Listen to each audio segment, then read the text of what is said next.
funk, thoughts deep, boys steeped in the depths that he sunk. Big stress, depressed in the middle of fall. Sky gray, high late in the thick of it all. I wonder, how long can a human survive just staying alive or carrying the rest of the tribe? Waiting for the day to arrive or struggling dies, and I be doing way, way more than getting by. So why? Got myself a cup of coffee, sipping water in it softly, cleansing me of stress I hold.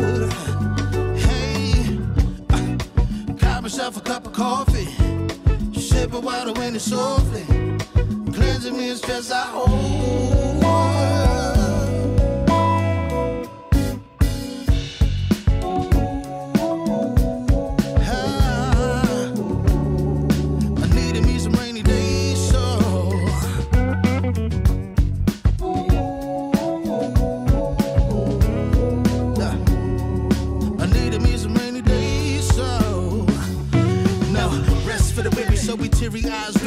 Life is so much more than just living a day.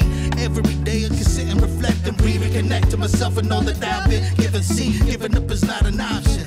So while I'm looking at gray skies, I'll be adopting a new way to deal with a test. Lord, relieve me of stress. The rain be looking like when blessings drop in. And so I got myself a cup of coffee, sipping water in it softly, cleansing me of stress I hold.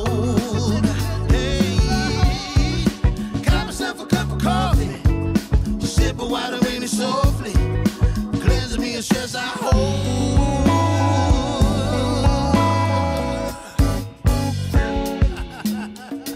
Hey, here we go. Yeah.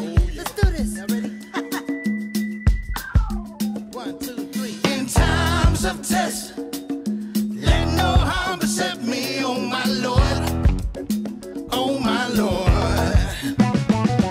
In times of test, let no harm beset me, oh my Lord, oh my Lord. Woo.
Salute. Welcome, y'all.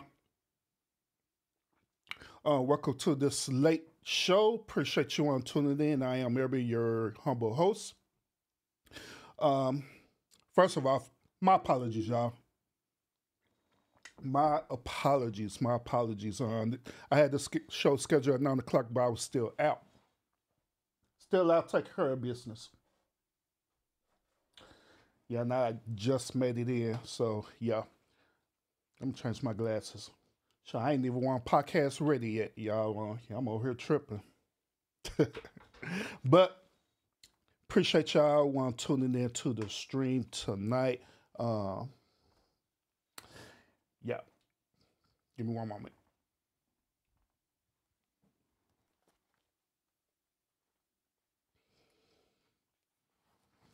There we go.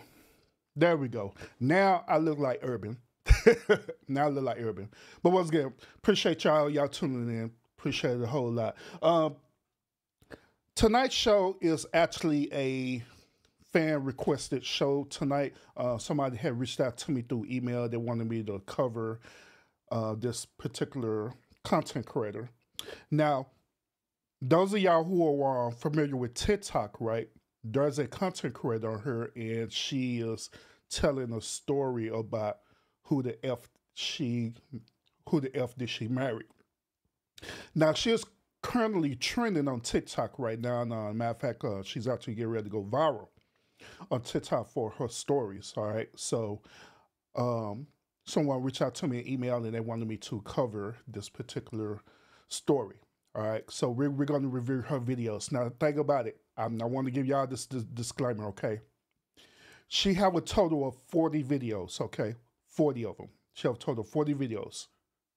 Now, what I would do is this, depending on how well the show is going, we'll either want to cover half of it tonight, which is we'll do the first 20 tonight, then I could do a part 2 and recover the remainder 20, or if y'all feeling up to it, we'll do the whole 40 tonight, but it solely depends on y'all. All right. So y'all let me know in the chat if y'all enjoying the content or not. All right. So we're definitely going to do the first 20 of these episodes of this song, Young Lady. All right. So that's what we're going to do. So yeah.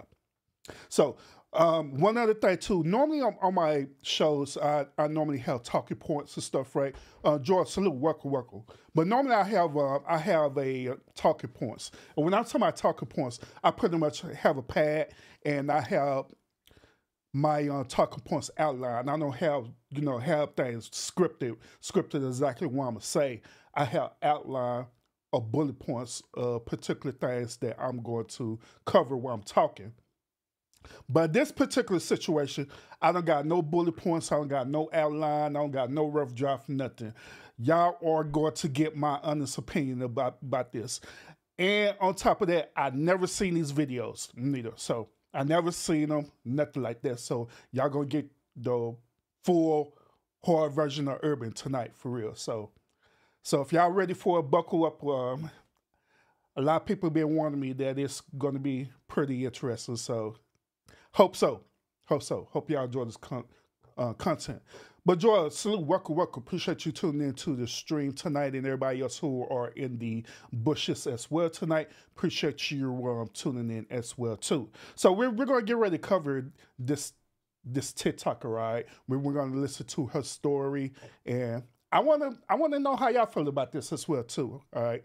So without further ado, here is Who the F Did I Marry? All right. So here it is. We're starting with part 1. Well, actually, the introduction. Hi, and welcome. We all know why you're here. You're here for part of the new series that I'm calling Who the Fuck Did I Marry? I'm going to create this playlist series, and I'm going to tell the story of how I met, dated, married, and divorced a real pathological liar. This is my introduction / disclaimer video. First and foremost, I'm going to be truthful, even if it makes me look bad. I'm going to be honest, but I'm also not going to be disrespectful to anyone that was involved. Well, right off the bat, y'all, right off the bat, whenever I hear someone say they're going to be truthful right off like that, I already know that they lie like ain't nothing. Well, know why? Because no one's actually very truthful in situations. But however, people are transparent. It's a difference between being truthful and transparent. So instead of her using that language to be truthful, she probably should have said she's going to be transparent in her situation. All right, but let's continue. I'm not going to use people's real names because I don't have their permission to do so, and the sister does not want any sort of litigation. I will tell you off the top, I have a sense of humor and I have sarcasm. So things that you see me laughing at, none of this is funny. But in order to get through it, I have to laugh. If I cry, I cry. I'm human. I'm a woman. This was traumatic. I'm going to do the best I can to upload as much of the story as I can, because I know people get so annoyed with the follow for part 4, follow me for part 17. I'm just going to do the best I can to keep uploading the videos each at a time.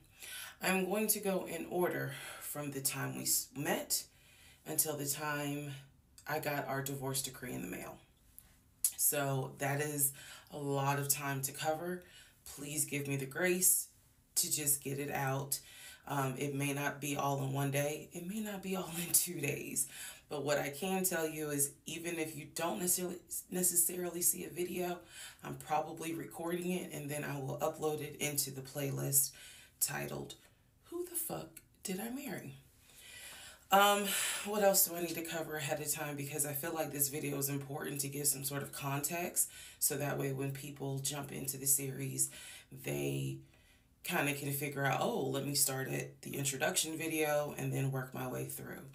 A lot of the questions that you all have sent me will be answered when I start and tell the story in order. Everything I'm going to tell you can be verified. There are people in my life who can easily verify, yes, this did happen. Yes, he really did do that. Yes, he said that. Yes, she did go through that. Now, once again, she tried to have her argument saying that all the things that she have experienced is truthful. And once again, I'm going to say that not us being human, we're never truthful when we deal with certain type of experiences, especially traumatic experiences, to be honest. But, you know, let's continue.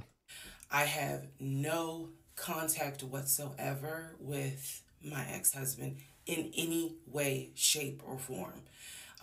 We do not communicate. We do not have mutual friends or anything where we communicate through those people. No contact. I cannot stress that enough because I feel like somebody's going to ask me, do you still talk to him? No. I ain't seen him. I ain't heard from him. I don't want to hear from him. And I will tell the entire story up until the last time I did hear from him and what happened. Yeah, this is my story. So, I am just a regular woman who thought she met the one, and I didn't. Most people have never came in contact with a pathological liar. We typically come in contact with like a compulsive liar. It is not the same. A pathological liar has no reason for why they lie. And the lies that they make up, there's no limit to the lie. I was once a psychology major in undergrad. I didn't graduate with a psychology degree, but I'm very comfortable saying, shout out to being a psychology major. Salute. I'm a psychology minor, but major in sociology. So shout out to that. But one thing that I do want to talk about, I do want to talk about her difference between a pathological liar and a compulsive liar. But I'm talking about that in a few seconds. But salute to everybody who's on joining the stream. Right now, we're going to review the famous TikTok videos that are going viral, titled "Who the Fuck Did I Marry?" All right. So I want to let y'all know, y'all who are tuning in right now, there are a total of 40 parts to this video, okay? So I already made it up in my mind that we're going to cover the first 20 of these videos. Now, depending on how y'all feel, once we make it to 20, if y'all want more, then we'll keep going, all right? But y'all let me know, all right? So shout out to everybody in the chat. South Pack Sweet Rita, appreciate you a whole lot. George Chit Chat, what's up with you as well, too? And Constance talking about Urban, I need that seafood plate that you had earlier.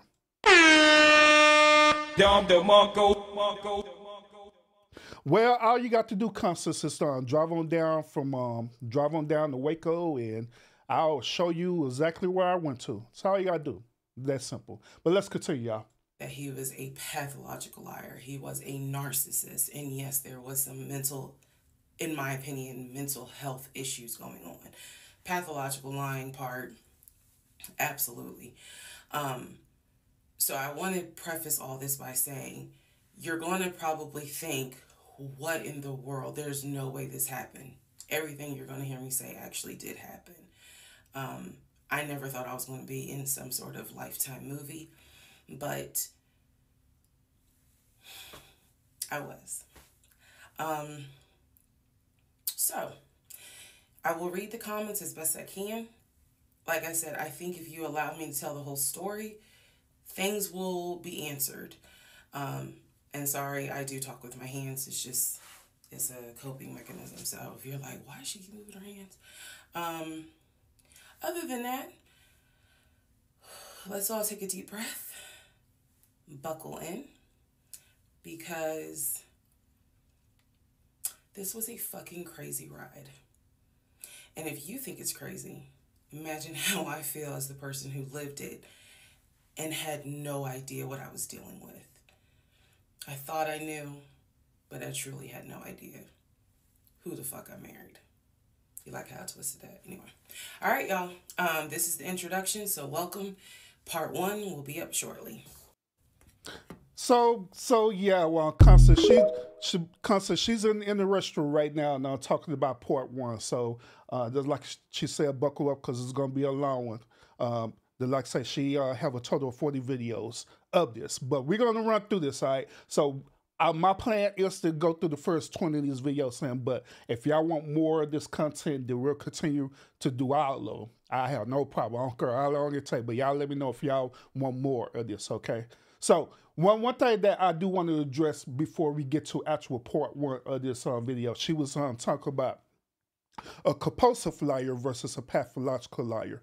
One thing that I do want to address about that is that she was saying that a pathological liar doesn't have a reason to lie. They just do it, okay? One thing I want to add on to that is that they actually do have a reason to be a pathological liar.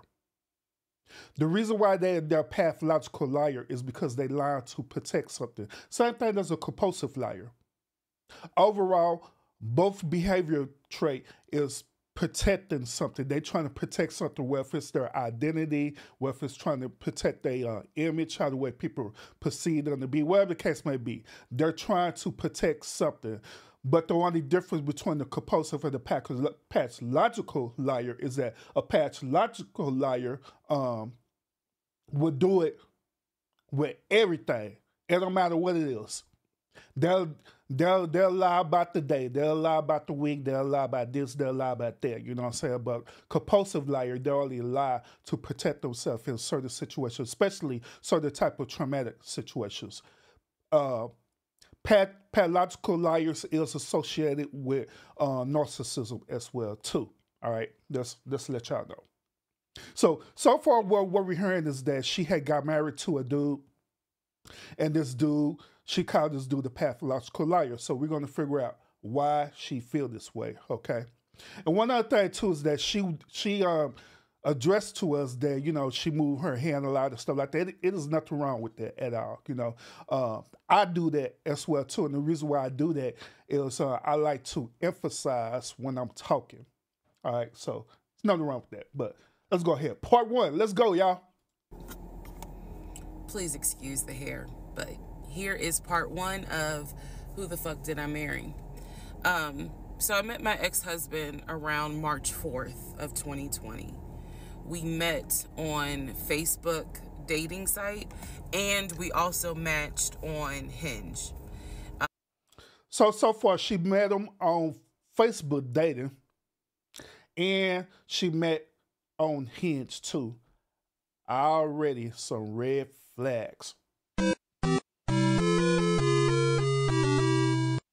But let's go, y'all. I did not realize that he was on both under two different names. So one was his actual name and the other one was a variation, like a nickname that he called himself.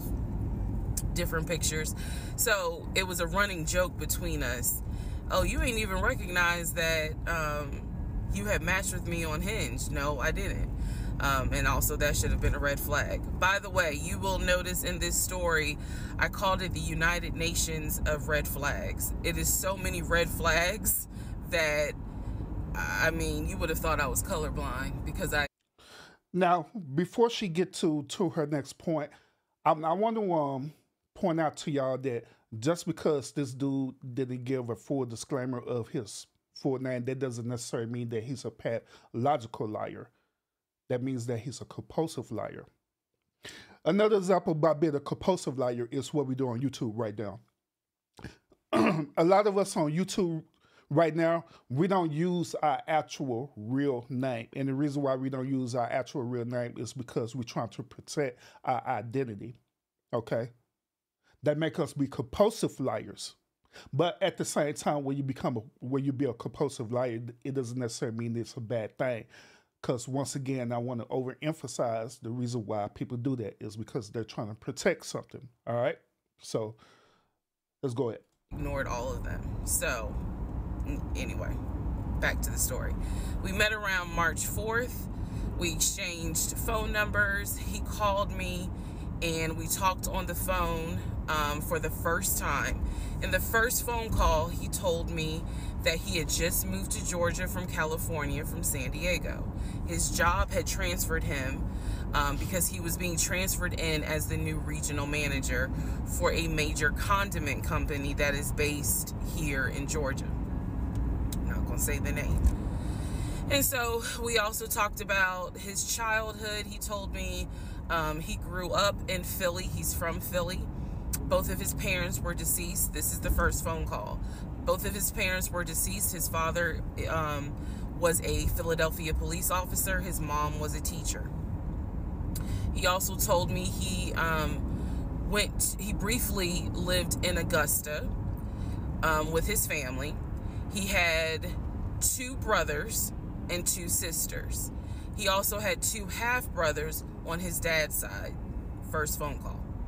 So I'm just giving you guys the backstory. This was the first phone call we had. So we talked about family. We talked about friends. We talked about our jobs. At the time, I was working at Georgia State Patrol. And he knew this, and he just thought that was like, wow, you know, so you work with troopers all day. Yes, I did. Also in that phone call, he explained to me that he used to play football. He explained that he used to play arena football. I know nothing about arena football. I know about NFL, I know about college, go Dogs, but I don't know anything about arena football. So he explained to me that he used to play arena football. He used to work at Apple in the off season of arena football. And I remember thinking on that phone call, oh, okay, you know, like, good for you. I don't know anything about arena football. And I believe I did tell him that. I don't know anything about arena football. That'll come into play later on. So he told me, you know, I just moved here. My job is paying for my housing and they're helping me to look for a house. He was like, right now I'm in Gwinnett County, but I'm trying to look for a house, ideally in Atlanta, like Brookhaven, Sandy Springs. He was like, I really would like to move out there. And so I thought, you know, that's great. You know, you're looking to get a house. You just moved here. He was like, I don't really know too many people here because I spend all my time at work and, you know, this job is really demanding. So that was our first phone call. We talked more. He talked a lot, which took me by surprise because I'm not really used to men talking more than me. He eventually asked me out on a date. Our first date was set for Saturday, March 7th, 2020. He asked... Oh, snap. Hey, my day ones, Well, what happened on what happens on March 8th? My day ones, y'all should know. March 8th is a very important day on this channel. Do y'all care to let people know what happened on March 8th? Y'all want to let people know what happened March 8th? Because March 8th is a celebration. I ain't lying. If y'all get it wrong, my day ones, I'm going to unmod all y'all. The hell? What was my favorite restaurant? I said Cheesecake Factory. And so... Wait a minute. She said her favorite restaurant is the Cheesecake Factory. Oh. Ain't nothing wrong with Cheesecake Factory, even though I hate it, but go ahead. We agreed to go out at the Cheesecake Factory in a location that was in between. I lived in Clayton County at the time. He lived in Gwinnett County. I realized that if you don't know anything about Metro Atlanta, that makes no sense. But basically, we lived about 45 minutes apart. So we agreed to meet at the Cheesecake Factory over at Perimeter Mall, which is in an area, Sandy Springs, Dunwoody area. I was excited. Like, I called my friends and was like, I got a date, you know, blah, blah, blah. We'll see how it goes. First conversation was good. Hopefully he looks like his pictures, because, you know, that's always an issue with online dating. Hopefully he looks like his pictures. So on my way to our date, I took 285, and literally right before I got to Boulder Crest, the exit for Boulder Crest, I heard a boom, and I lost control of my car. Thank God that well, not thank God, but I knew what to do. So I did not crash, but my tire blew out. So I called him and I said, hey, I'm so sorry, but my tire just blew on 285. I'm slowly making my way off the exit. I believe I pulled into a Chevron gas station. Now, before she continue, when I had visit Georgia, right? When I visit Georgia, preferably Atlanta, me and Mrs. Urban, we was kind of touring all over that area, all over, right? We came across 285. I freaking hate 285. I hate it. That freeway is the worst. It's like the city of Georgia. Well, it's like the state of Georgia do not like cleaning up debris in the road or nothing like that. So when I was driving on 285, I was sitting up here weaving over these debris that been in the road. And on top of that, people in Georgia cannot drive worth the day. I used to think that people in Houston can't drive, and Houston, Texas can't drive. But however, Georgians, oh my God, wow. But continue. Philly Phil, salute, welcome. And I said, you know, I got to get this fixed. I don't know what to do. Like, I'm a damsel in distress kind of thing. He kind of paused. He got quiet, and he was like, you know, tell me exactly where you are. Drop your pin. So I dropped the pin, and he came to the gas station. Came to the gas station, got out the car, and I was so relieved that he actually looked like his pictures that I was like, oh my God, he's actually attractive, because he's like 6'4", 6'5". Oh, also, man, I apologize. So let me go back to the first conversation. Let me add something. He did tell me in the first phone call that he was divorced, and that his ex-wife, she had 2 children, a boy and a girl, who were before she continued her point, I had thought about this. When she said that she had met him, right, and she looked at him, and he didn't catfish her, and she looked at him and said, man, he is actually gorgeous. I started laughing because that same similar situation happened to me a long time ago when I was on dating apps. What app I was on?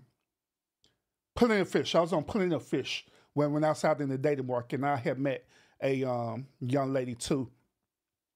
And when she saw me, and y'all know how I dress, you know, when I dress, you know what I'm saying? So when she saw me, she said the same exact thing. She like, damn, you look very handsome. You look very distinguished and everything.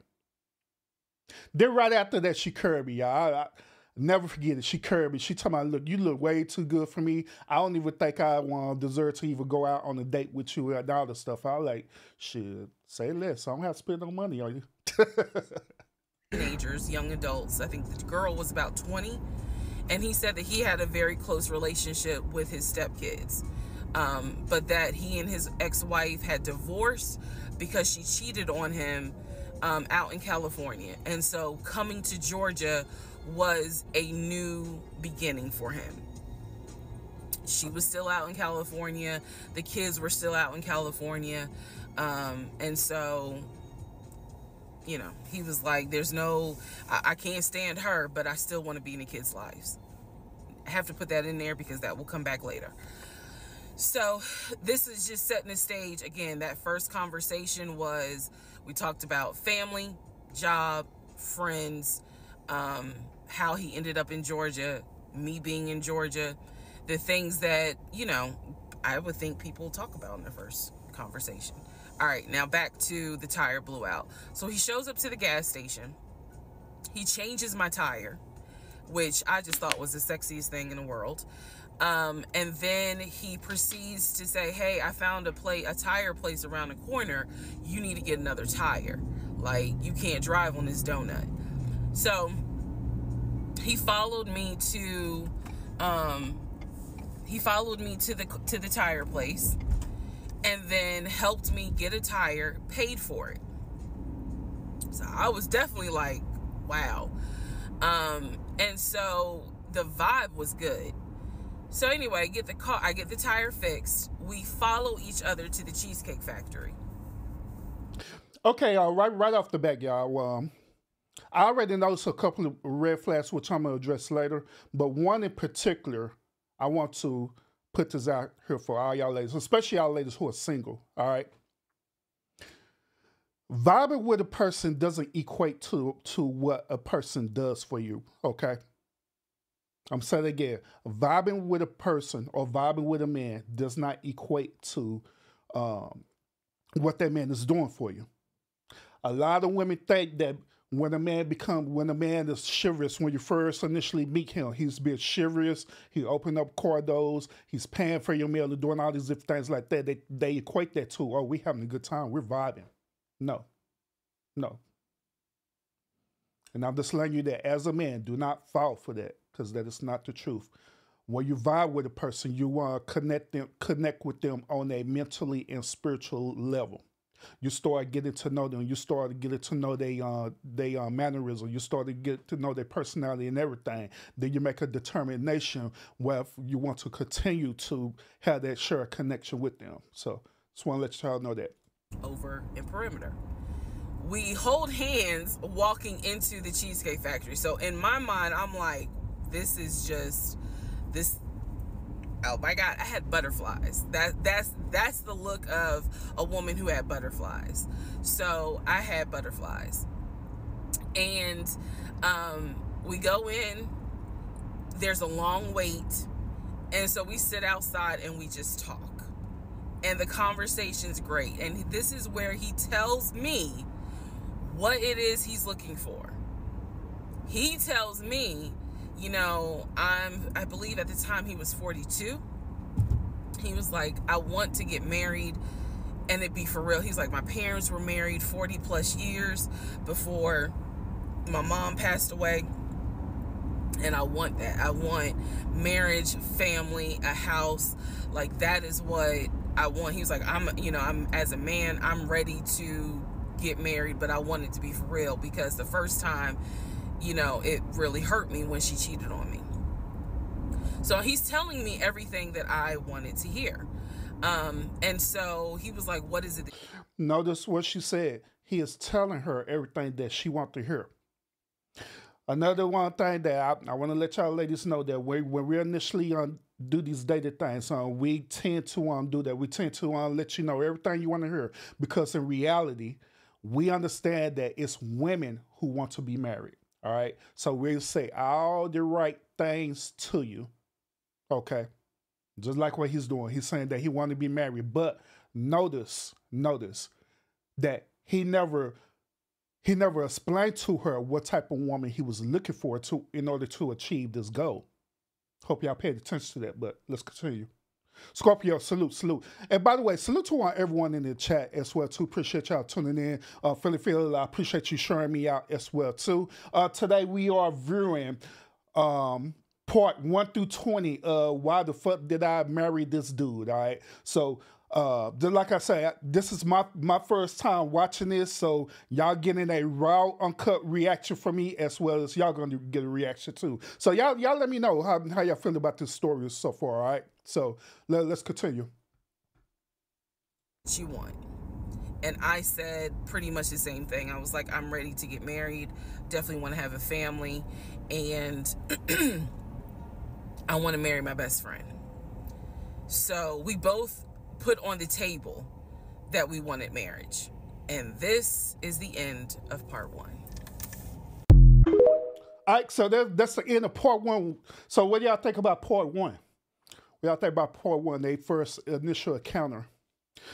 So far, for what I didn't gather with it, I haven't seen the part where he's a pathological liar yet. I see that he's a compulsive liar. He's doing things what normal people would do, which is they try to protect their identity, especially if it's something that they're trying to protect, something they're trying to achieve as well too. So I don't know, but maybe we'll see it in part 2 why she said he's a pathological liar. Now, Phil, she said I have never been on dating app. Child.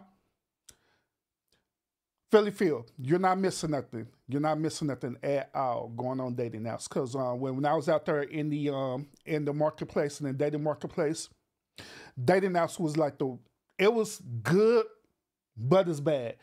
If you, from my experience, if you're trying to look to be in a relationship and to be married, right, dating apps is not the way to go at all. It is my personal opinion.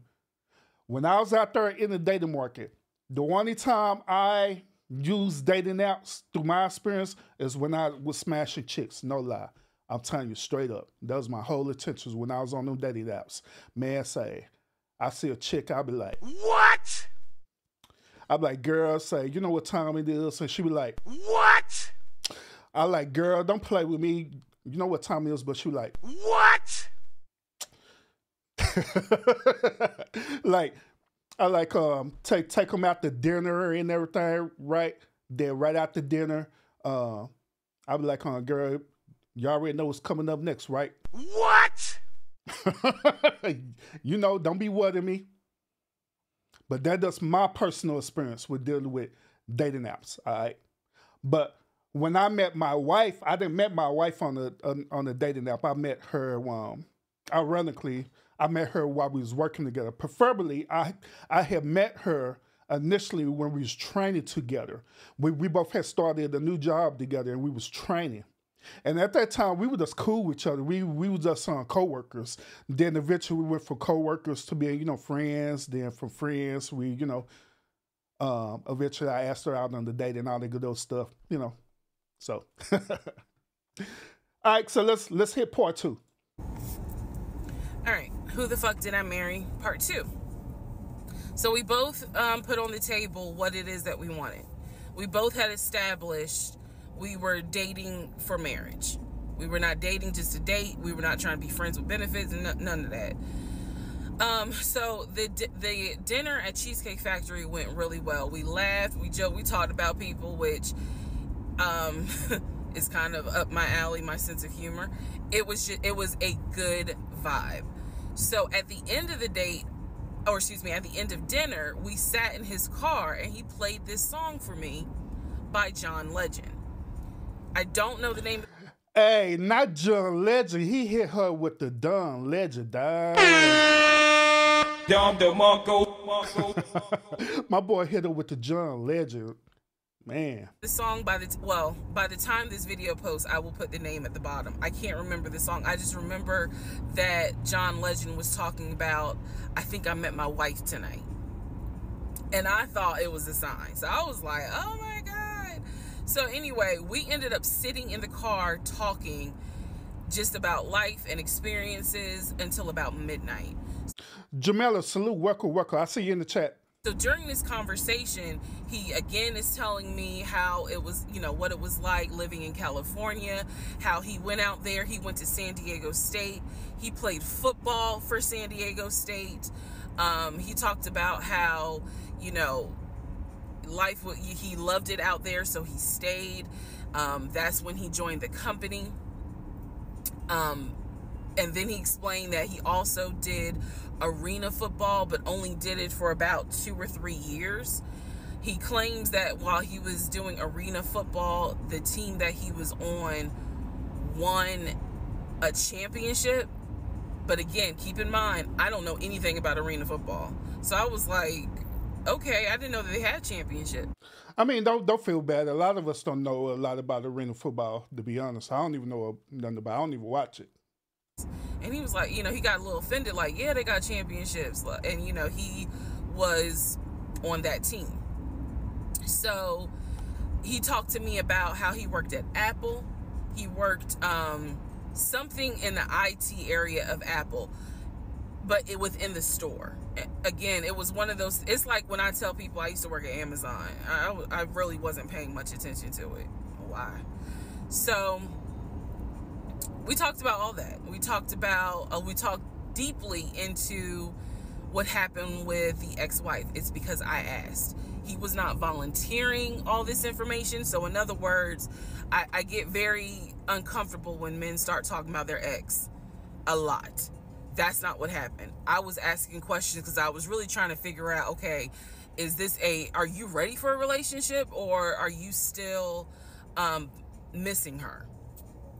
So we talked about that. We talked about my exes. That was a mistake I made because I talked about how I dated at one point in time somebody I worked with. That will come back later. And he seemed real cool about it. He was like, you know, that was before me and blah, blah, blah. So the conversation was good. Midnight comes and I go home. Yes, I went home. We ended up talking. Mind you, our first date was March 7th. And within about 2.5 weeks, Brian Kemp, our governor, shut Georgia down. We were going to be on lockdown.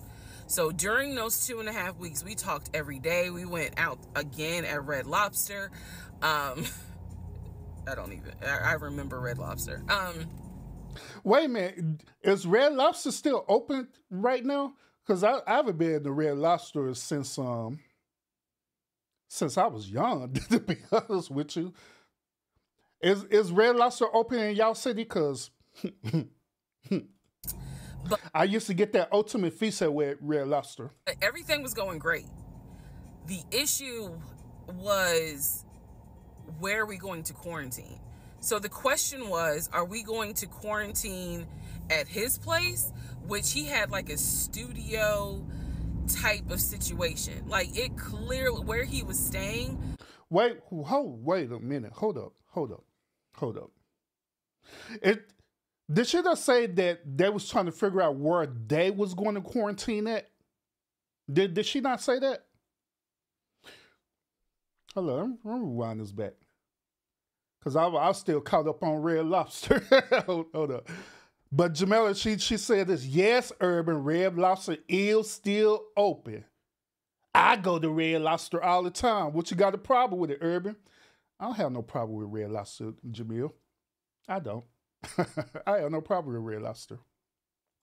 Hey, Philly Phil, she said, Urban, look, I just watched the Cowboys on the cool, though. Shout out to the Dallas Cowboys, by the way. Shout out to the Dallas Cowboys, do what they do best on the cool, though, which is drop the ball. To be honest with you, to be real honest with you, for the past almost 2 to 3 years, it should have been the Dallas Cowboy year to go to the Super Bowl. But for some weird reason, they always drop the ball. I don't know why. But it is what they do. It is what it is. Scorpio said, yes, Red Lobster is open, I guess. Yes, Red Lobster ain't never going out of business. So, okay. That's what's up. Philly Fish should say, yeah, I'm going to go soon. But let's continue, y'all. Let me back this up because like I say, I know I'm not hearing this right. That she said that they was going to quarantine together during the pandemic. So hold up, and she just met this dude. Weeks we talked every day. We went out again at Red Lobster. I remember Red Lobster. But everything was going great. The issue was, where are we going to quarantine? So the question was, are we going to quarantine at his place, which he had like a studio type of situation. Like, it clearly, where he was staying, I was like, it's like a studio apartment, but he kept telling me like, this is temporary because I'm looking for a house. Like, he showed me the email from a woman who worked at the company where she was out on maternity leave, but she was putting him in contact with a realtor to help him find a townhome or a single family house. So I was just like, okay, this is definitely temporary. Like, he's not trying to stay here long term. And she was apologizing in the email. I'm so sorry, you know, this should have been taken care of before you got here, but it wasn't, da da da da da. I saw the email. I read it. I read the email. So the decision was, we're going to quarantine at the studio, or are we going to quarantine in my house? My question is, why is this even an option when you just met this dude like over 2 weeks ago? That's my question. South Pass Sweet Reader question is, what in the hell is that on her head? I don't know. I wasn't gonna say nothing about it. I just let it roll. I just let it roll. So I don't know. I don't know. That stuff that y'all women put in y'all head to do whatever it need to do with it. I don't know. I don't know the stuff that y'all do. So I don't understand how tracks and wigs and weaves and extensions work with y'all. I just roll with it. I was like, I'll just say it. First mistake I made. Well, there's a lot, but this was a mistake I made. So ladies, caution moment.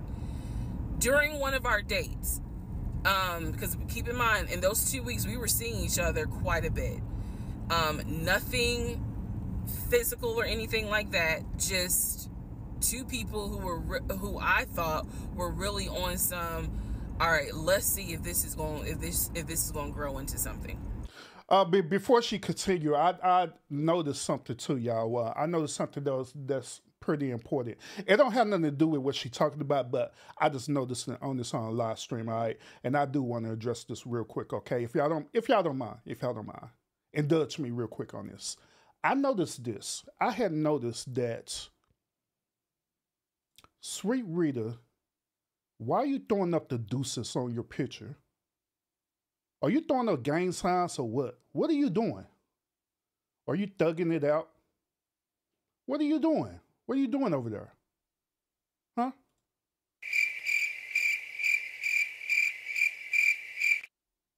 Why you can't just be normal like Jamil? You see Jamil on her picture, she just saying peace with her nice nails.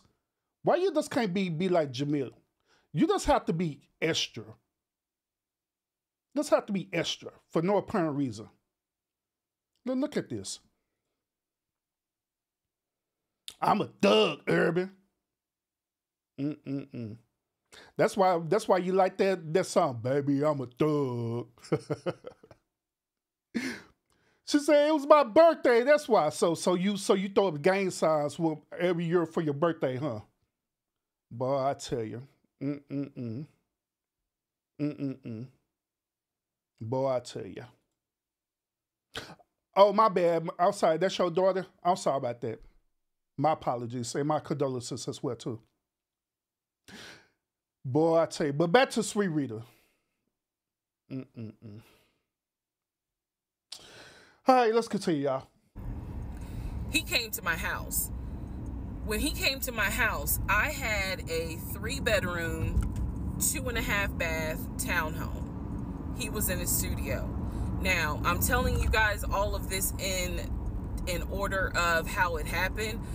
So some things I'm probably going to insert what I was thinking and the mistake I made. Can I turn this off? No. Okay, I still need that. And I say that to say that I did not realize inviting him to my home probably made his eyes go, oh shit, she's a keeper. She got this 3-bedroom, 2.5 bath townhouse, and I'm in like a little studio. Yeah, let me go ahead and pursue this. What I need to do to quarantine here. The decision was made, quarantine at my house.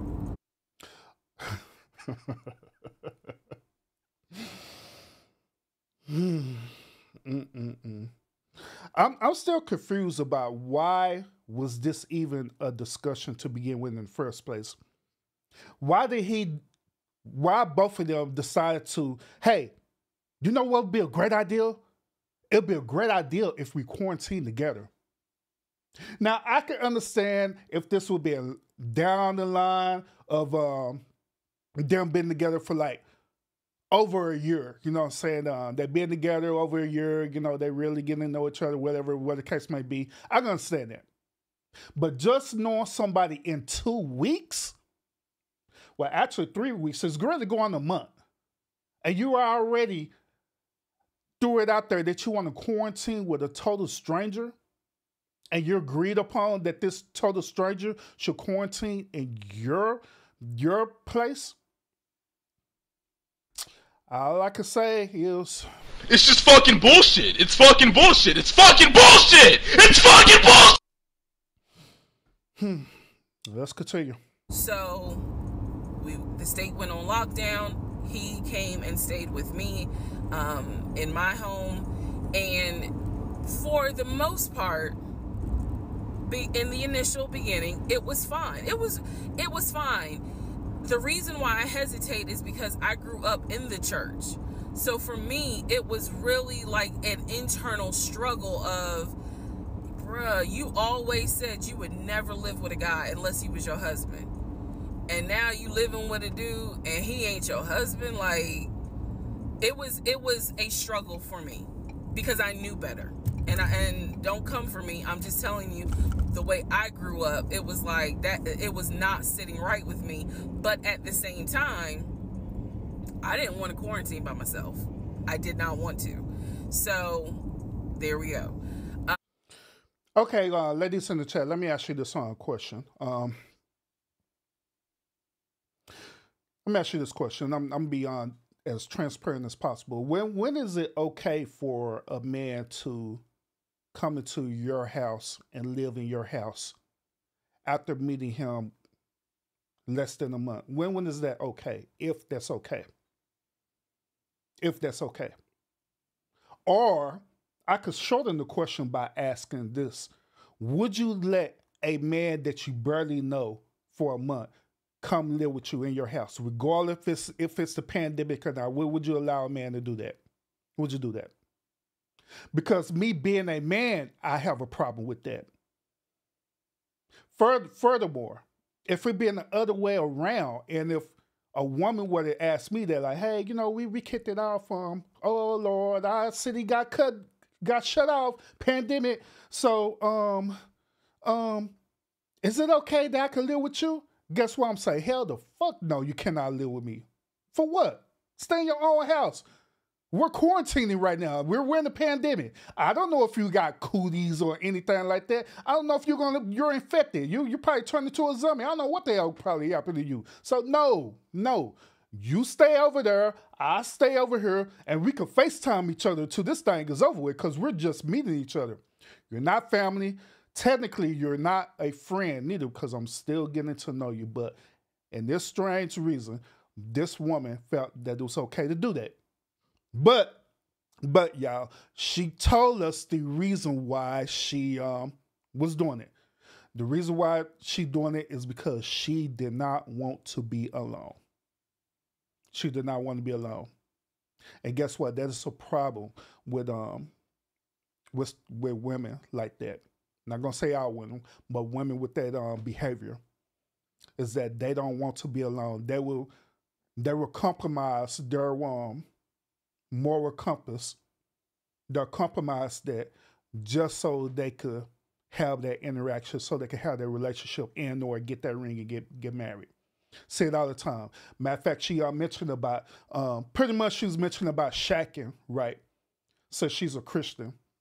So she ended up compromising her religious belief just so she could shack up with this dude, knowing good and well she felt some type of way about it. But ultimately, she wanted to go ahead and sacrifice and invest into that because she felt like there's a greater good behind it. But ladies, it's not. I'm being real with y'all, it's not.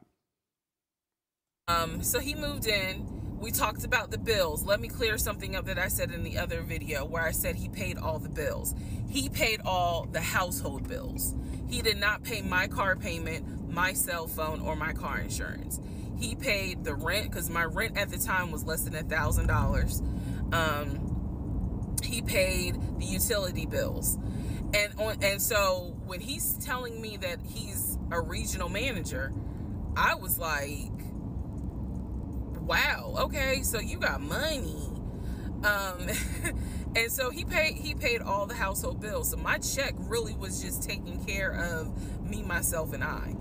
And I am not, this is where it's not gonna make me look good, but it's the truth. It was intoxicating to not have to worry financially about how to pay the bills. And I want to address this point because I said this before on my podcast about this. Matter of fact, I did it on my last episode of the podcast too. So let me reiterate this to y'all real quick. I stated on my last podcast that men reasons for being in a relationship and getting married is totally different from women reason to being in a relationship and getting married. And she's proven my point about this, okay? Men reasons for wanting to be in a relationship and getting married is for companionship only. We too much don't care about love, even though love could be a factor of that, okay? But overall, we get into relationships solely for companionship, okay? But however, women get into relationships because they want stability, all right? Women want stability more so even through love itself. They looking for stability. So the reason why I'm telling y'all this is because through her situation, that's exactly what she wanted. She didn't want to no longer be responsible for her household expenses, paying bills and different things like that. And I believe that's the reason why she ultimately made that choice, because she felt that was going to be a good deal. Notice she mentioned about his financial status. She mentioned about his financial status for the sole reason that she know she can benefit from this dude. That's why. So she knew she could be stable. She know that she could pretty much, in a way, manipulate this dude into paying all her expenses, while on the meanwhile, she could take her own check and she could allocate her check to however way that she want to allocate it, whether she want to spend on herself or whatever the case may be. But a lot of modern day women have that same type of mentality right now, that whenever they be in a relationship, they're looking for being in a relationship for stability purposes. That's why you hear women all the time say that when I get married, I want the man to pay all my bills. Even though they're working, they want the man to pay all the bills. Then when you ask them, well, what are you going to do with your money? They'll say, so I'm just going to spend on myself. Exactly what she's saying, right? So just let y'all know. It was a wonderful feeling. And so I kind of pushed to the side the fact that, yeah, you shacking up, because it's like, but your page, you don't have to worry right now. Like he's taking care of all of April's bills before April even comes, because this was still March. Hey, Mike, what's up with us? Salute, welcome to the show. Welcome to the show. So we're living together, and I'm cooking, I'm cleaning, he's helping to cook and clean, and then we have a conversation about house. Is he still going to buy a house just for him, or is he going to buy a house where it's for us? Because we are going to try to make this thing work, be official, get married, have a family. So the question now on the table is, what are we going to do? Because I didn't want to stay in Riverdale, Georgia. I did not want to raise a family there. I refused to have a baby in Clayton County. So the decision was made, let's start looking for a house for both of us.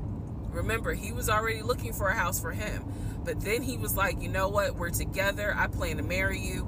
Let's look for a family home for the two of us. He was like, this is how much I was approved for. That's when he showed me the Chase paperwork. It was a letter stating that and it had the Chase emblem at the top. He showed me a letter stating that he was approved for $700. All right, so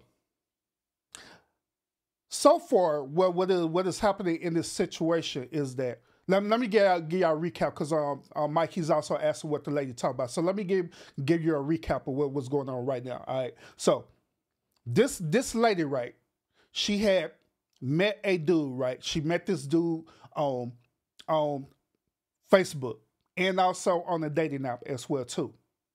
She met this dude. She hit it off with this dude, right? And within 2 weeks after her meeting this dude, right? After 2 weeks of her meeting this dude, they're now living together and they're now planning on getting a house together. That's where we at in this situation. Now she's fixing to go into part 3 of wherever the hell that is going on. So that's where we at. Now keep in mind the timeline. Keep in mind the timeline. She met this dude within 2 weeks, almost nearly a month, and she just met this dude. She already decided to live with this dude. She decided to get a house with this dude. They shacking together. I don't think they start sleeping with each other yet, because she haven't disclosed the information yet, but we'll see. All right, part 3. Who the fuck did I marry? So this is when he showed me a letter from Chase with the Chase logo at the top, stating that he had been approved for a mortgage for a $750,000 mortgage, or a $750,000 house. So he was like, we can't go over $750,000. And I said, I remember asking him, can you afford the mortgage on a $750,000 house? Because I know I can't. This is when he explains to me, I told you how I played arena football. I invested my money really well.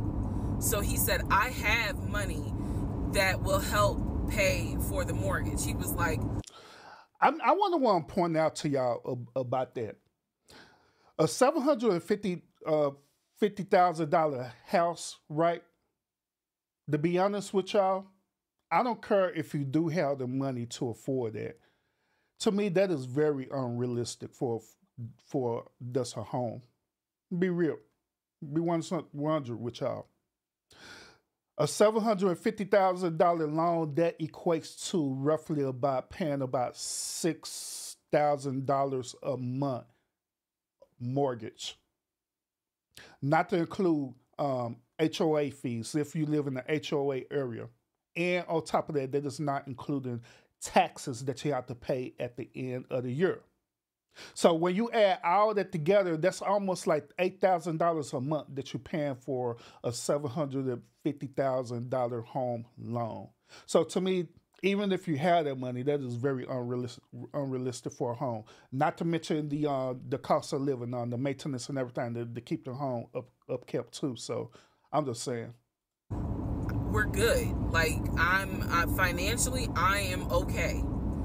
He was like, that's why I'm able to get approved for $750,000 mortgage. So he told me that his money was in different savings accounts. He said he had an account with Chase Bank, he had an account with US Bank, and he had an offshore account. This is what he told me. The offshore account, I was like, why? And he explained. He got an offshore account. What the hell? Something about, oh, the U.S. excuse me, the U.S. imposes taxes on money when you have a certain amount in U.S. banks. He was like, so everybody knows that it's smart to have some money in an offshore account. Y'all, look, I live paycheck to paycheck. I was like, okay, that's whatever. I said, so you have the money to pay for a home. I'm also holding in my hand a letter from Chase saying that he was approved for $750,000. So I went off of what I saw. So we contacted a realtor. I won't say his name, but man, if he ever sees this TikTok, I owe this man such an apology. But we contacted a realtor who was based in Cobb County, because I was very adamant I wanted to move back to Marietta, Smyrna area in Cobb County, Georgia. He was fine with that. His whole attitude was, you know, you're going to be my wife, happy life. So we met a realtor. I would find houses that I wanted to tour. Keep in mind that this was COVID. So at the time, we could not tour a home. It would have to be a virtual tour. So this particular realtor, we found a house in Douglasville, Georgia. Not Cobb County, but nevertheless, it's in Douglasville. I was fine with Douglasville. So we found a house in Douglasville, Georgia. The realtor did a FaceTime tour of the house. The house was a nice home. 5 bedrooms, 4 baths. I hope that ain't the house that cost $750,000, because that house look like trash for that amount. So we did a FaceTime tour of the home, and the home was listed, I believe, roughly 400 and something thousand. I really liked the house. I could see myself living there. I could see us living there. Could see us with the kid there. This is now April, just for timeline purposes. This is April. So, all right. So timeline purposes as well too. This is going on a month and a half after they initially met each other. Okay. Thank y'all for the thumbs up, by the way. This is going on a month and a half after when they initially met each other. All right. So let's go. So he really liked the house. He was like, you know what? We'll put an offer in on the house. He was like, if you like it, because again, it was COVID. We weren't going to be able to see the house in person because the family still lived there.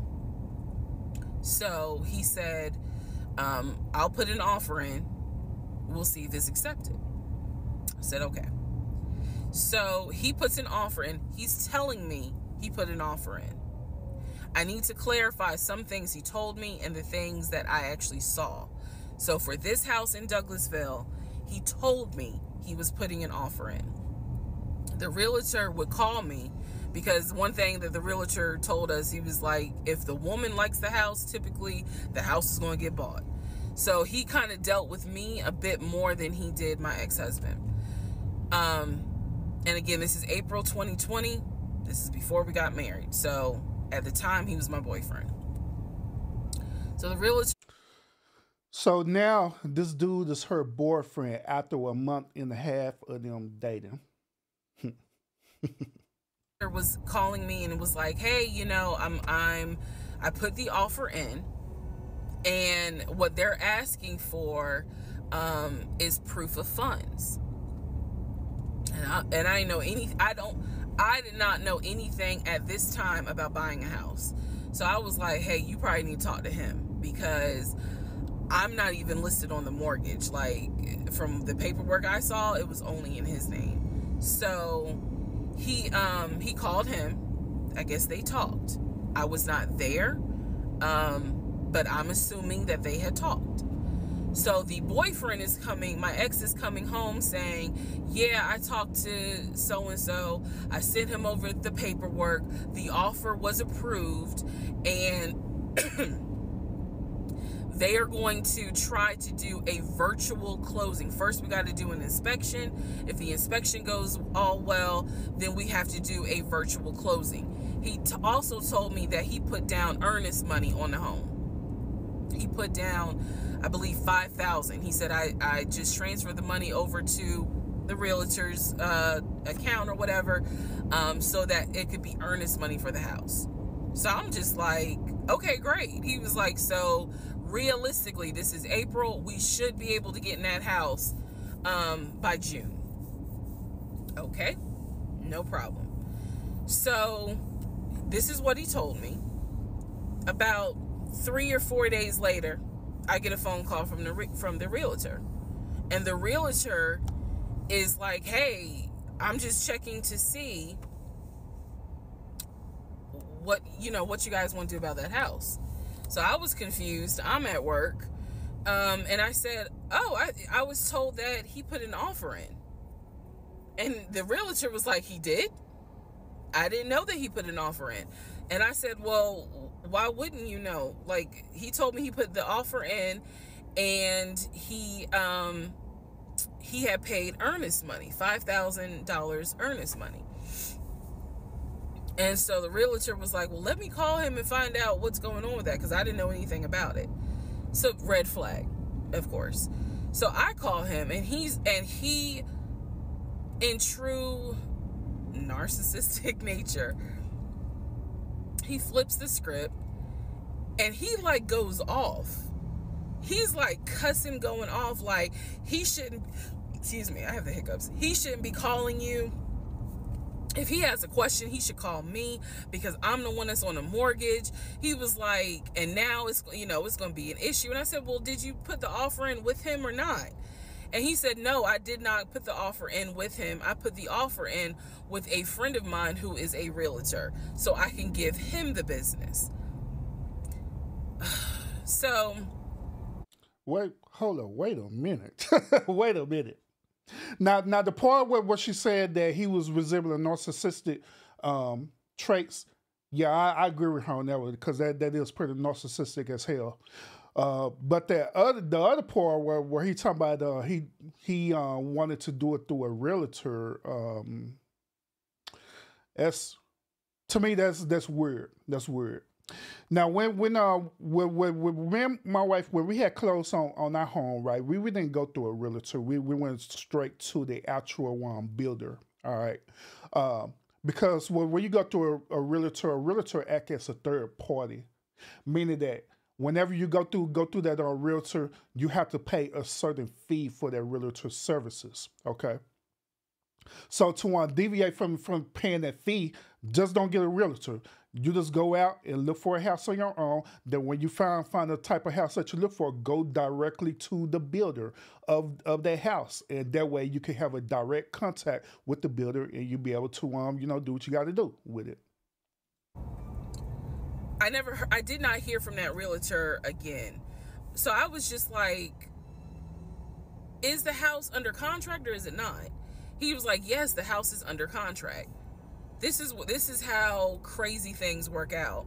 About 3 days later, on Realtor.com, I'm looking at the house because I was trying to figure out in my mind how I'm gonna decorate. It shows the house is under contract. So, showed my boyfriend. My boyfriend's like, I told you it was under contract. He was like, I did you not believe me? And I ain't had a heart to say, hell no, I didn't believe you. Like, it seemed too good to be true. But once I saw the house was under contract, I absolutely believe that, okay, it's under contract with him. Like, yeah, we're about to do inspection. We are about to move. And so we had driven by the house because, again, keep in mind, a family's still living there. So we had driven by the house. At this point, he was like, I want us to start looking for furniture so that way we can go ahead and order it. So wait a minute. Hold up. She said, keep in mind that it was family living there. So this was a foreclosure home that they was looking at. When it's time to move, the furniture is ready because, it takes like 6 to 8 weeks sometimes. for furniture to be delivered if they don't have it in stock. Like, he was very methodical and planning and saying, this is what we need to do. So we started going to Home Depot, Lowe's, because we had a printout of what the sellers were going to take. They were going to take the appliances. He had a printout. Let me be clear. He had a printout. So it said on there that they were going to take the appliances. So we needed to get a new stove, new refrigerator, new microwave, all that stuff. So we went to Home Depot and Lowe's, and I went ham. I chose all these new appliances, and here's where we get into the shopping. All right, so far in the timeline, after meeting each other almost like a month and a half ago, right now they're looking for a home together. And keep in mind, this is happening through the pandemic. Now she's declaring that this dude is her boyfriend as well too, after meeting him for only a month and a half. So there are a lot of red flags that is happening in this situation. All right. Earlier, I was going to tell y'all about one of the major red flags that I had noticed right off the back about this story. And I'm going to let y'all know this right now. And I also talked about this on one of my podcast episodes. One of the main red flags is this. Whenever you go and initially dated someone, right, I made it quite clear and adamant that you need to vet out that person. The vetting process doesn't happen in just a month. The vetting process takes time for you to really get to know that person. That's one thing. Another thing too, within the vetting process is that you have to learn how to ask the right questions while you're getting to know someone. Okay? You can't allow that person to lead the conversation and let them say all the right things to make you feel good, like how the way she was reacting to this, right? He was saying that he wanted to get married, he wanted to have a family, he wanted to do all these different things. That's all the things that we know that women want to hear. But her response, she should have been asking the right question. She should have been asking about him. She should have been asking about his family history. She should have been asking about his finances, his resources. She should have asked if that dude have any type of disease. She should have asked all the right challenging questions to see where this dude's mind is really at. But she didn't do that. She didn't properly take the time out to vet this dude. So now she is in a situation with this dude. She done went head over heels in love with a dude that she don't even know at all during the pandemic. But let's continue, y'all. And y'all let me know what y'all think about this story so far in the comments. Y'all let me know. But would y'all do something like this? Would y'all do something like this? Meet a dude and just decide to go head over heels in love with this dude and get a house together? All right, part 4. So we go to Home Depot, we go to Lowe's. I'm choosing all these appliances. He's taking pictures of the SKU number. We had representatives helping us, and he basically explained to them, hey, we're buying a house. We should be closing sometime in June. Can we order this stuff now? Can I put a hold on it? Like, what can we do? Because we're not ready for delivery. I stood there as the Home Depot rep said, we can hold it in our warehouse. Like, you can buy something and we can hold it. People do it all the time, especially with COVID. So I watched him pay.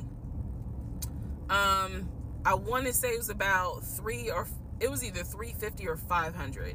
I watched him pay a deposit on a whole new set of appliances for them, and they were going to hold it until we were ready for delivery. I watched this. So I was like, okay, good deal. Like, we got the appliances. Next, let's go to Rooms to Go and Ashley Furniture and find actual furniture. So we went all around Rooms to Go. We went to Ashley Furniture. We went to American Signature. And I saw all these things that I wanted. Again, he's taking pictures of it. he was like, I can go online and order it. I didn't think anything of it because, again, I just saw that we held the appliances. So I was like, okay, that's fine. So April turns into May. May 2020 comes. This is where things start to get a little interesting. May comes, and obviously we had not done inspection. And I'm asking him all the time, what's the deal with the house? He was like, oh, To be quite honest, things was already interesting in the very beginning when you decide to do what you do with this dude. I'm just being real about it. Because of COVID, they're trying to get someone to do the inspection, but the guy that they had, it was always something. The guy they had caught COVID, so they're going to have to get somebody else, and he's like 15 houses backed up, so it'll be a while. So at this point in May, I know I look crazy. In this point in May of 2020, yeah. You do.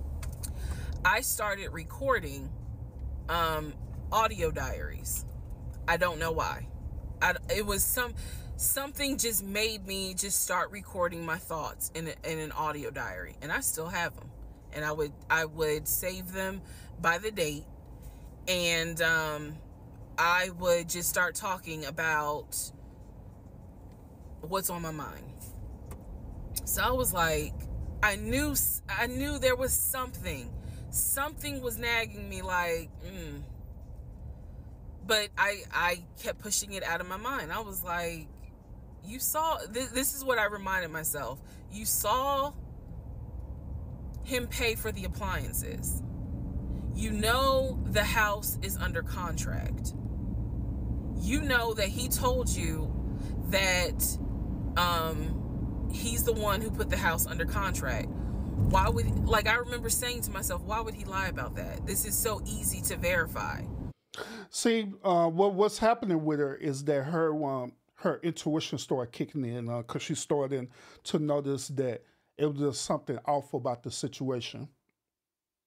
But the thing about it is that she needs to recognize that the whole situation was off the moment when she decided to be in a relationship with someone that she don't know.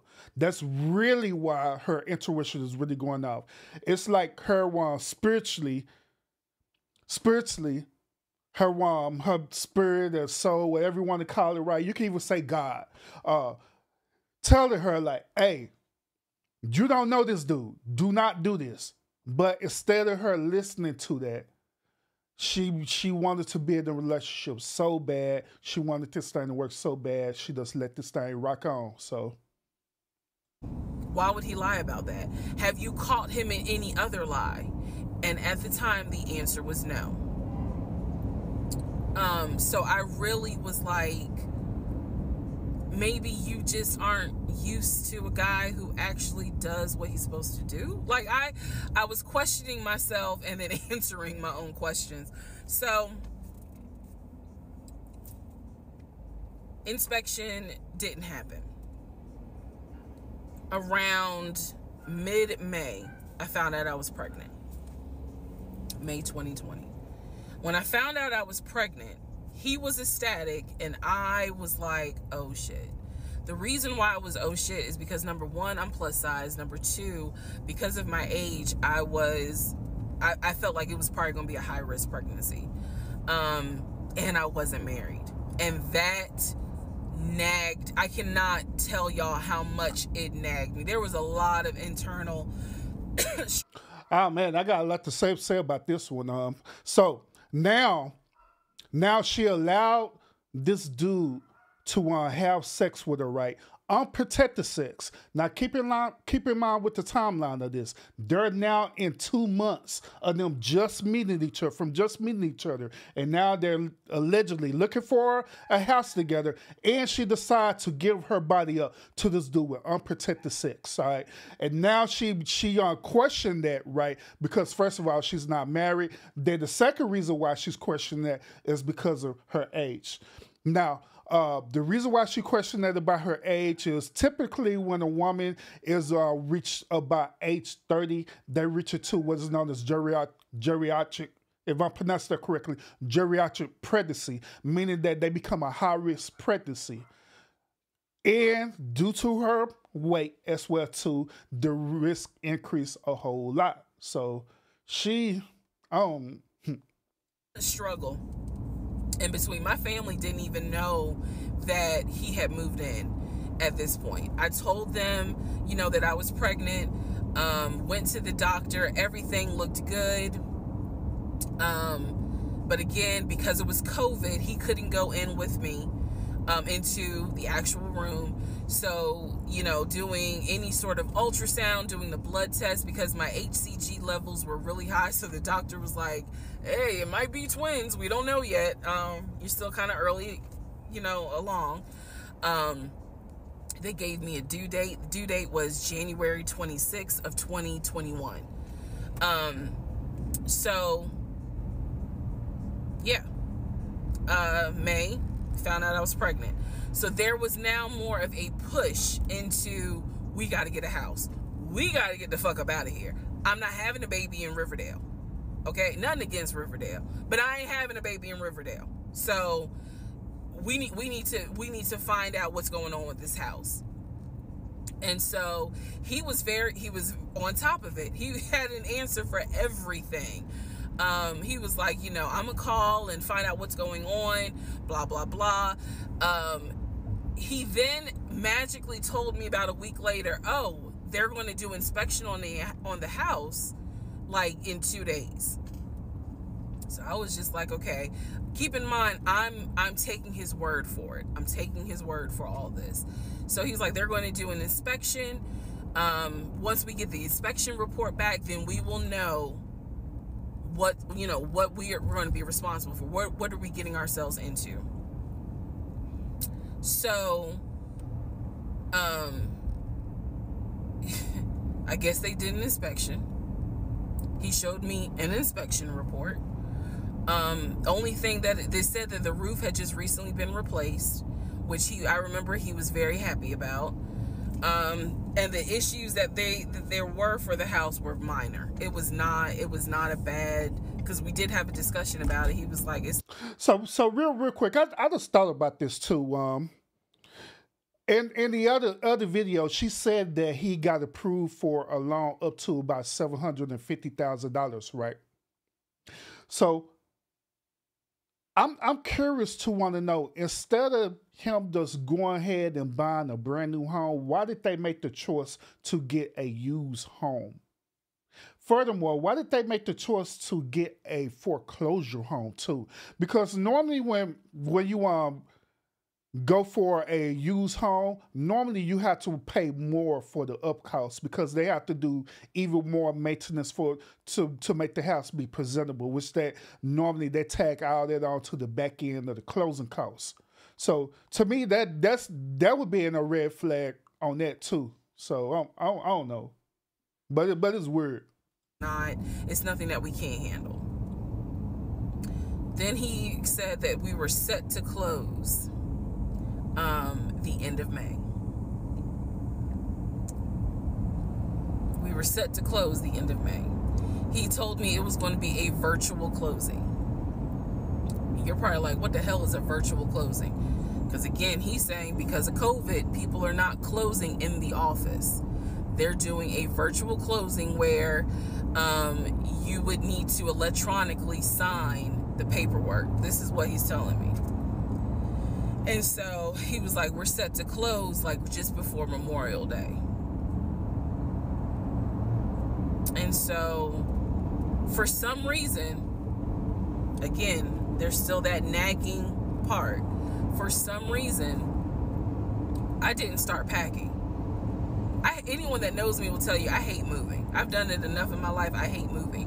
But I did not start packing up that house at all. I was just like, you know, I'm pregnant. My body was changing so fast that it was like I can barely keep my eyes open half the day.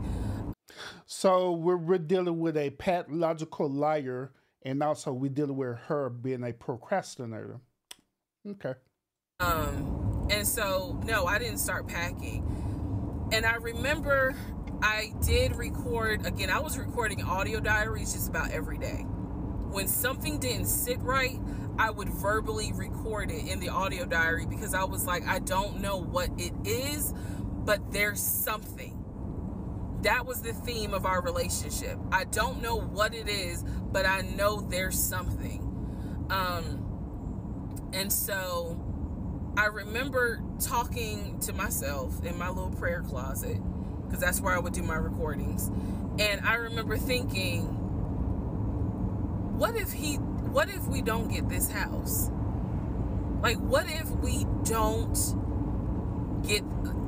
he's lying? But again, there goes that thought process of, why would he lie about this? Like, who makes up that they're buying a house when in fact they're not? And then he's showing you all this paperwork. Like, come on, you can't be that jaded that you don't even believe what's in front of you. All right? So now we're going to go into part 5. All right, so that is part 4, y'all. Part 4 of this video. Now before we get to part 5, y'all let me know in the chat. Y'all let me know in the chat. Y'all enjoying this content I'm putting out for y'all?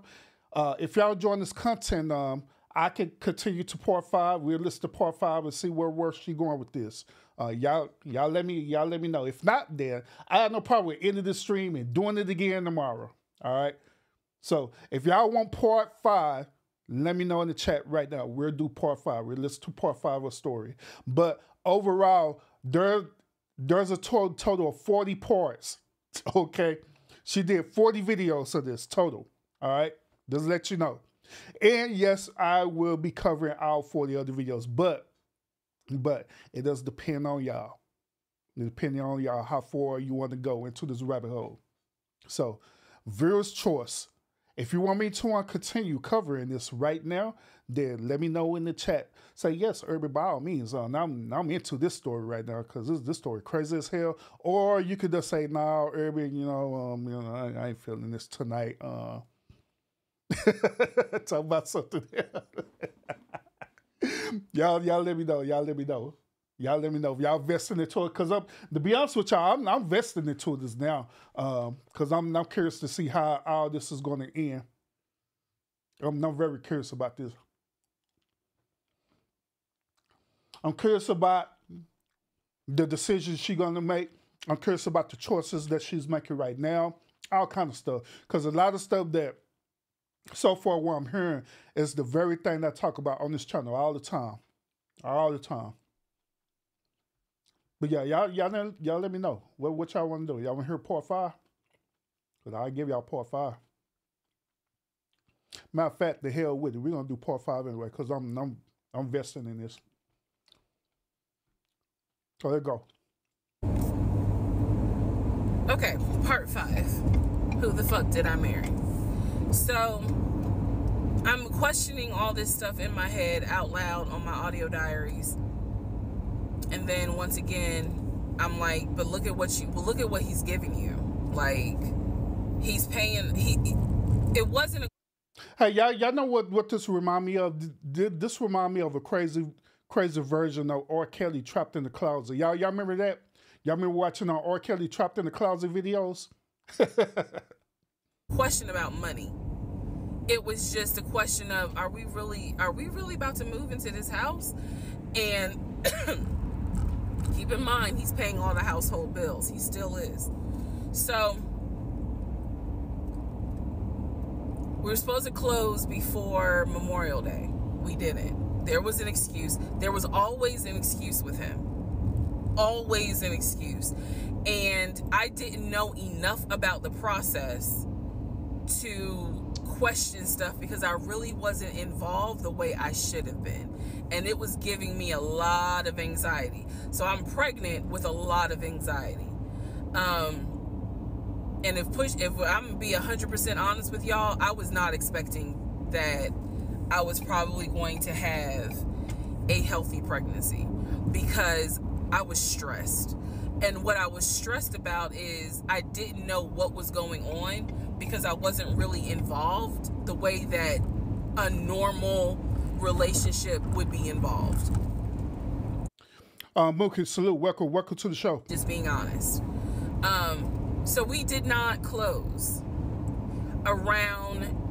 we move now into June. This is now going into June. Around June 5th, I looked at the house again on Realtor.com. I don't know what made me do it other than, and I don't mean to sound super spiritual. I know that people are like, you know, you may or may not believe in God, but I'm telling you, I believe with all my heart, probably the Holy Spirit was like, look at that house on Realtor.com. So I looked at the house on Realtor.com. This was around June 5th. It showed that the house was off the market.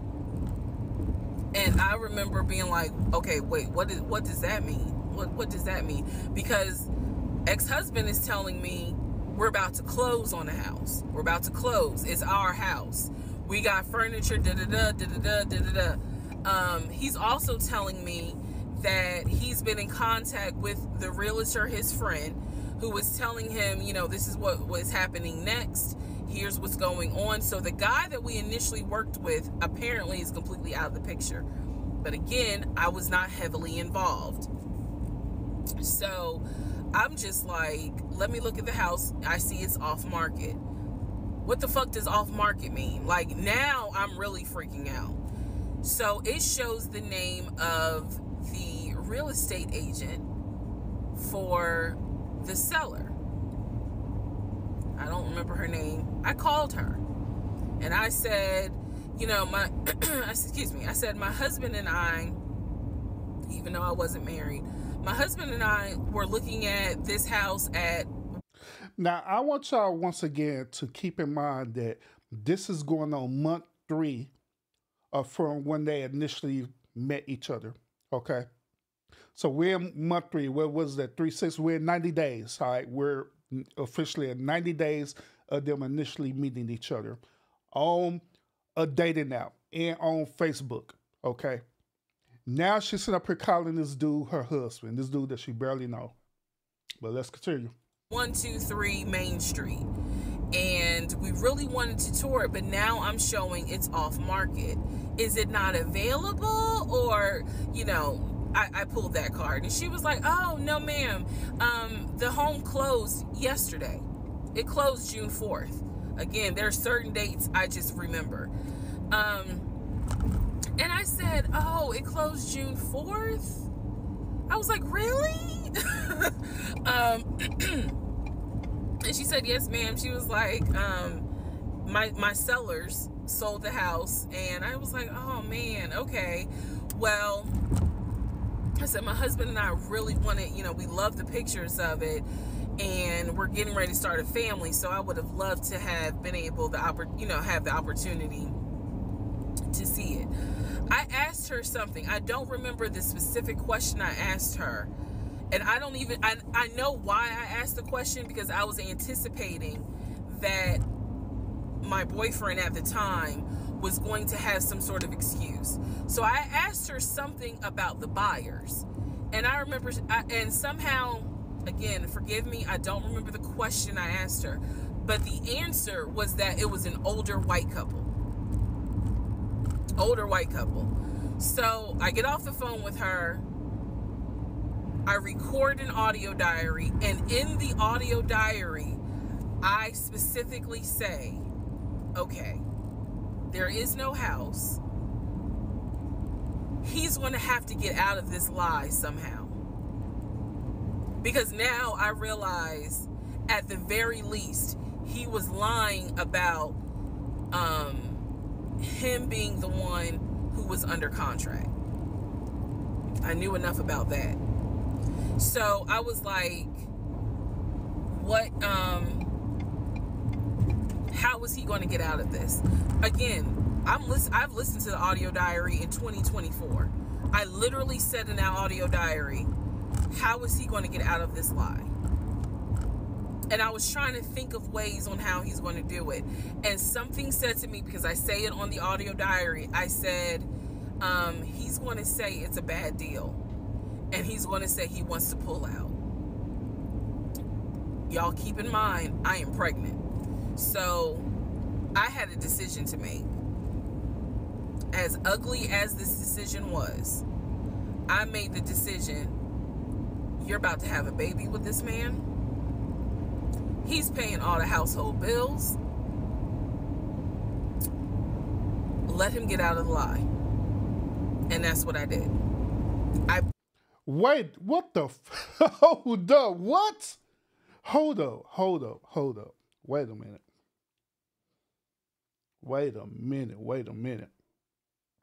So she made the ultimate decision just to let this dude lie to her about closing on this house.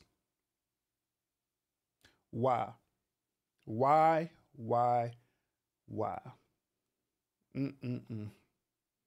Hold up, man. Hold up. You're about to have a baby with this man. He's paying all the household bills. Let him get out of the lie. Okay.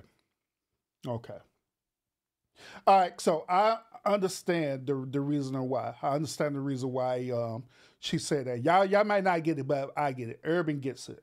The reason why she made that decision is because, once again, like I stated earlier on the stream, women date or want to be in relationships or want to be in marriage differently from men. When women want to be married, they look for stability, okay?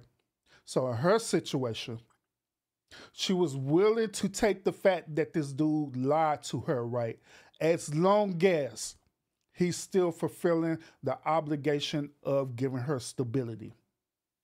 So she was sold on that. So she went on, allowed this dude to lie. But however, this is actually the official second mistake that she done made, or the second official red flag that she made. The first official red flag that she made was meeting this dude, and after meeting this dude, within 2 weeks, they decided to move in together. That's the first red flag. The second red flag is that she is allowing unwanted behavior. She is allowing unwanted behavior. She see all the signs, but yet it's still, her bigger picture is, as long as I'm stable, then he could just do whatever he want. He could lie to me. He could even be toxic as hell with me if he wants to. I don't care. He could be a narcissist, as long as he take care of me. That's the decision that she's making. And that is not the way to go at all, period, y'all. But let's continue. And that's what I did. I purposely made the decision that I knew he was going to come back, and I knew he was going to give me some bullshit on why he couldn't buy the house, because he didn't know that I knew that house is already sold. The house is already sold. And this is the part where I said, I'm gonna be honest, even though it's gonna make me look bad, because most women in their right mind would have been like, I'm out. And I didn't. So, sure enough, he came home. He didn't really say anything that day. The next day I asked him about the house, and he said, my friend, the realtor, he was like, I'm talking to him because something's going on with the interest rate. And when he said that, I felt so much relief, because I knew that I had been prepared for, he's going to give you some bullshit. So when he said there's something with the interest rate, I said, you know what? If this is literally what I said, y'all. If the interest rate isn't good, then we shouldn't move there. We should probably let this house go. We should cancel whatever furniture we ordered, or, you know, appliances, and let's just look for another house. I said I would like to be moved before the end of the year. I said I really don't want to be 9 months pregnant moving into a house. I would like to be done with this before then. And the way I said it was so calm, and he was like, okay. He was like, I'm gonna call the friend, the realtor, and tell him I'm backing out of the house and I'm gonna see if I can get my earnest money back. And I remember looking at him. I was standing in the kitchen and I cocked my head to the side and I said, okay, get your earnest money back and let's find another house. And so that's how that first house fell through. So instead of her taking the opportunity to go on and ask the hard question to him and challenge him on that, she decided to go along with it. So, fast forward. I keep looking at this to see how much time I have, because you know they only give you 10 minutes. So this is part 5. Part 6 is coming up. But subsequently, what ends up happening the next week, which is mid-June, I was at work, and I started cramping, started bleeding. And at this point, my doctor, I had just had an ultrasound earlier that day. So I went to work because the ultrasound was fine. I went to work and the cramping and the bleeding started, and I started crying because I kind of knew what was going on. And my doctor had called me and told me that when they did the ultrasound, they did not see a heartbeat. So she was like, this pregnancy is not going to be viable. So I'm crying, hysterical, and now we're going to get into part 6.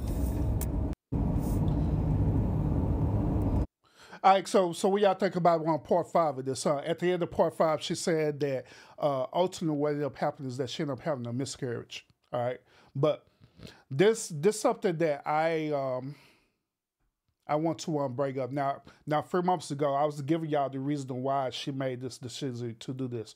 Ultimately, because she wanted one thing and one thing only. And she wanted this thing so bad. The thing that she wanted was that she wanted to be in a relationship, and also she wanted to be married. Now, one other thing that I want to bring to y'all attention is this. Now, she wasn't a woman who didn't have no job. She didn't have no home. She wasn't homeless or anything. She just so happened to move with this dude, right? The ball was in her court from the beginning.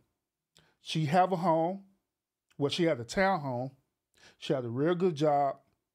She had all of these different things, all these different factors working for her. But instead of her understanding the assignment, understanding that she could just easily back away from this and get out of this toxic relationship, she just decided to stay in it. There's another reason why she decided to stay in it. And this is throughout my experience, through my personal experience with talking to like friends and loved ones about this, one by Greg tell you, and also talking to people professionally about this, right? The number one reason why she's decided to stay in it, no, it was not only for stability, but it was because she honestly believed that she could change this dude. She believed that she could change the dude. She believed that she could manipulate him in a way where she could put up with these unwanted behaviors. She believed that if she continued to be this quote-unquote good person that she is, eventually that will rub off on him and he'll decide to act right. Ladies in the chat, I'm going to be 100 with y'all. The probability of a man acting right when you see the signs that he's doing wrong is very low. It is very, very low. When you see the early signs of that dude being narcissistic, you see the early signs that dude being like physically, mentally, and spiritually abusive to you, 9 times out of 10, that dude is not going to change. The only way he's going to change if he decides to change. But you cannot make him change. I don't care how much you try to manipulate him. I don't care how much you try to encourage him. I don't care how much you try to encourage him to go to church, believe in God, spirituality, whatever. That dude is not going to change. You cannot make that dude change, period. And I tell people that all the time. You cannot do that. That person is not going to change for you. And I'm just being real about it. So to save yourself all the heartache and pain about that, you need to make a choice. Unfortunately, she, right off the bat, she had an out right then and there. Even prior, before she got pregnant with this dude, she had an out. But she decided not to take it. She decided not to take it. But you have a choice to either deal with that or not deal with that. But let's get to part 6. And finally, in part 6, she is out the car, y'all. Thank God she is out this darn car. I was wondering when she was ever going to make it to her destination, how long she was in that car. Dang. But let's go. Okay, so this is part 6 of Who the Fuck Did I Marry? So, where we left off. So, obviously, my doctor had called and told me there was no heartbeat, the pregnancy was not viable at that point, and I was cramping and spotting at work. Went into my best friend's office and immediately started crying. She was like, "What's going on?" And I said, I told her what the doctor said, and she grabbed her keys, grabbed her purse, and was like, "Let's go, I'm taking you home." On my way home, I called my boyfriend and told him what the doctor said, and he was like, "I'll meet you at home." So he was... But by the way, she just demoted him.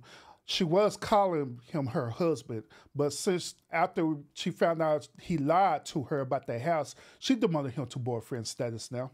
Coming from Duluth, went straight home. And so about 24, 48 hours later, I had a doctor's appointment, and my doctor gave me 3 options. First option, let everything happen naturally.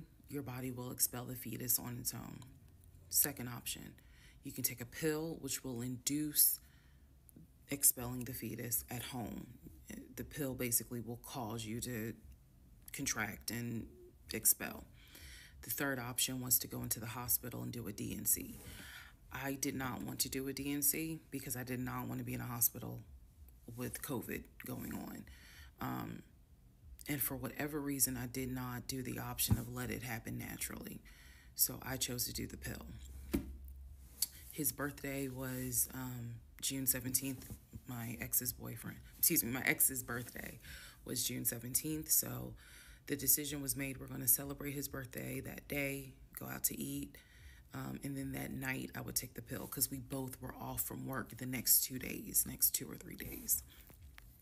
So went out to eat to try to celebrate as best we could, and then took the pill that night. That night was the most traumatic, excruciating pain I've ever put my body through. I do not recommend any woman, if prayerfully you don't have to go through that, but I don't recommend taking that pill. If you don't have to, don't do it. I spent the whole night in the bathroom just crying in so much pain. They gave me a narcotic. I couldn't take it because I found out I was allergic to it, so it was causing me to like projectile vomiting, and it was a mess. So, and he was right there. You know, he was scared that he needed to take me to the ER, but in the morning, the pain kind of subsided. So about 72 hours later, I had another doctor's appointment where the purpose of this appointment was to do an ultrasound to see if everything had passed. Everything did not pass. So because of that, my doctor was like, we're going to have to do a D&C. My D&C was scheduled for the first week of July. My boyfriend, my ex, was going to take me. That was always the plan. 2 days before my procedure, he comes home and tells me that he is up for a promotion. He's up to be promoted to VP. Because of this, the president of the company, excuse me, is coming in, and it was going to be this huge business meeting he had to go to. The business meeting was scheduled for the day of my surgery. And so I'm throwing a fit because I was like, you there's no way you can do that meeting. Like, I need you to take me to the hospital and all this other stuff. And so he offered to have his sister take me to the hospital. Apparently his sister lived in Douglasville.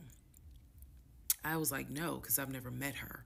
Like, I'm not having a stranger take me to the hospital. No, this is a private situation. I don't want to do that, blah, blah, blah. So my aunt had offered to take me, and then my friend who took me home from work had offered to take me. So at that point,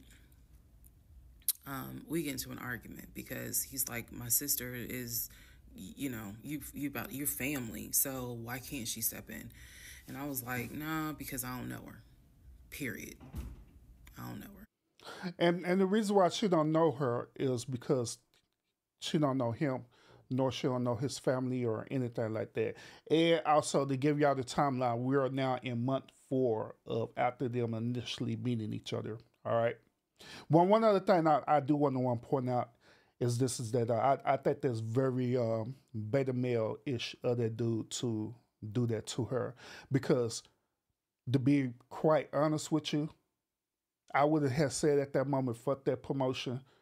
Well, what's going on with my significant other is way more important than me trying to kiss butt to a person that I don't even know. I'm just be real about it. And if I were in that situation, that'll be my exact words that I'll tell them. The matter of fact, the moment while this whole situation was happening, right, I would have told them right then and there that I need to go do a leave of absence. I would do a leave of absence immediately. Because matter of fact, now that I think about it even more, that qualifies for bereavement leave. Yeah, sure do. That qualifies for a bereavement leave. I had two bereavement leave right then and there.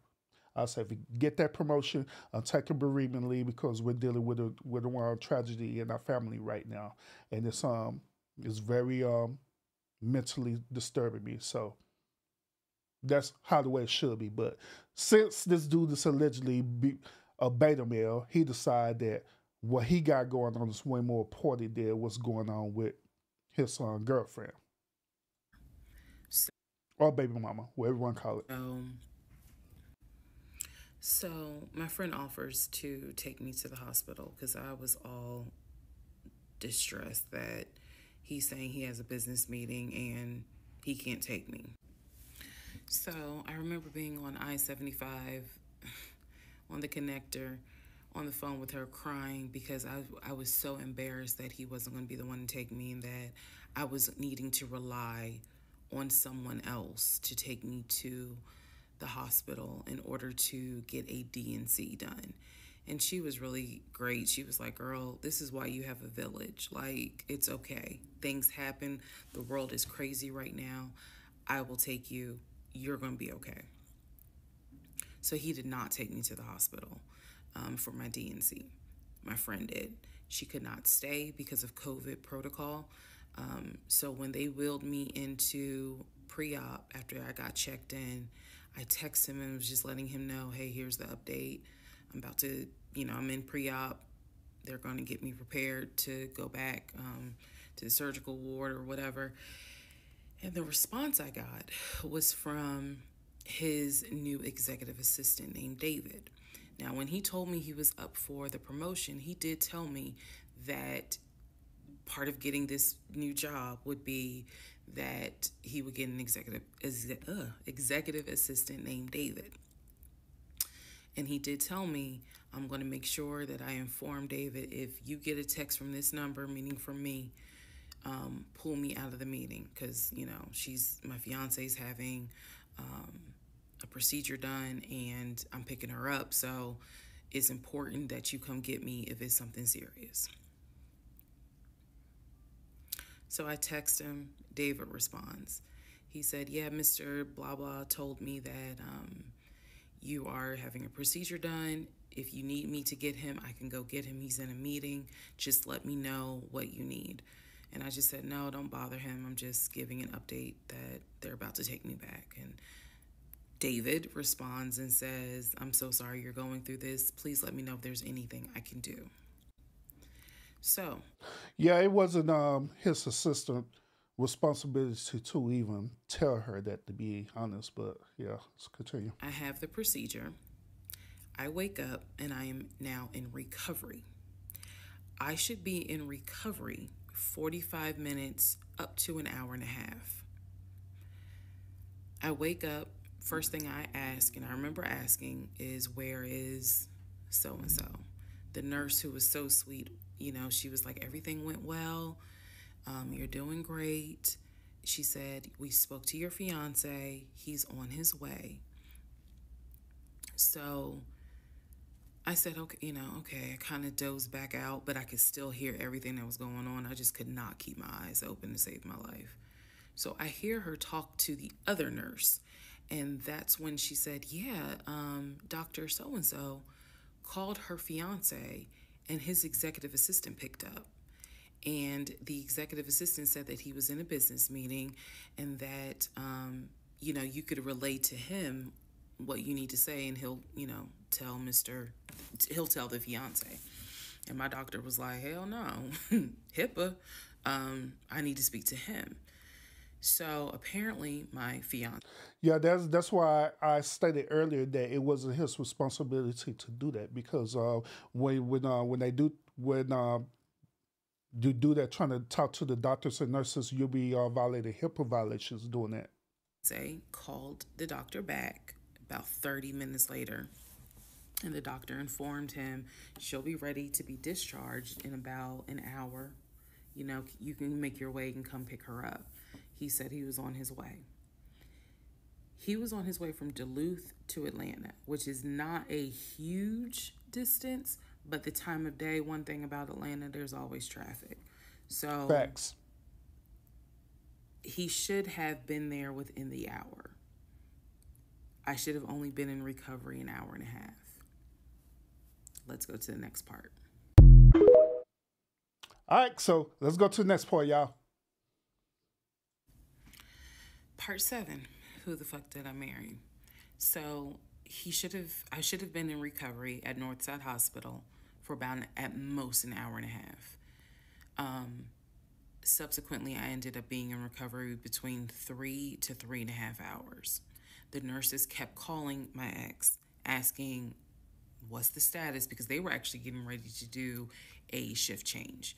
So they kept calling, asking, what's the status? What's the status? Like, where are you? I want to say that they called a total of 3 times, and they spoke to him twice. So at this point, I knew that they were all like, where's her fiance? Like, what is going on? He said he was stuck in traffic, and so he was making his way there.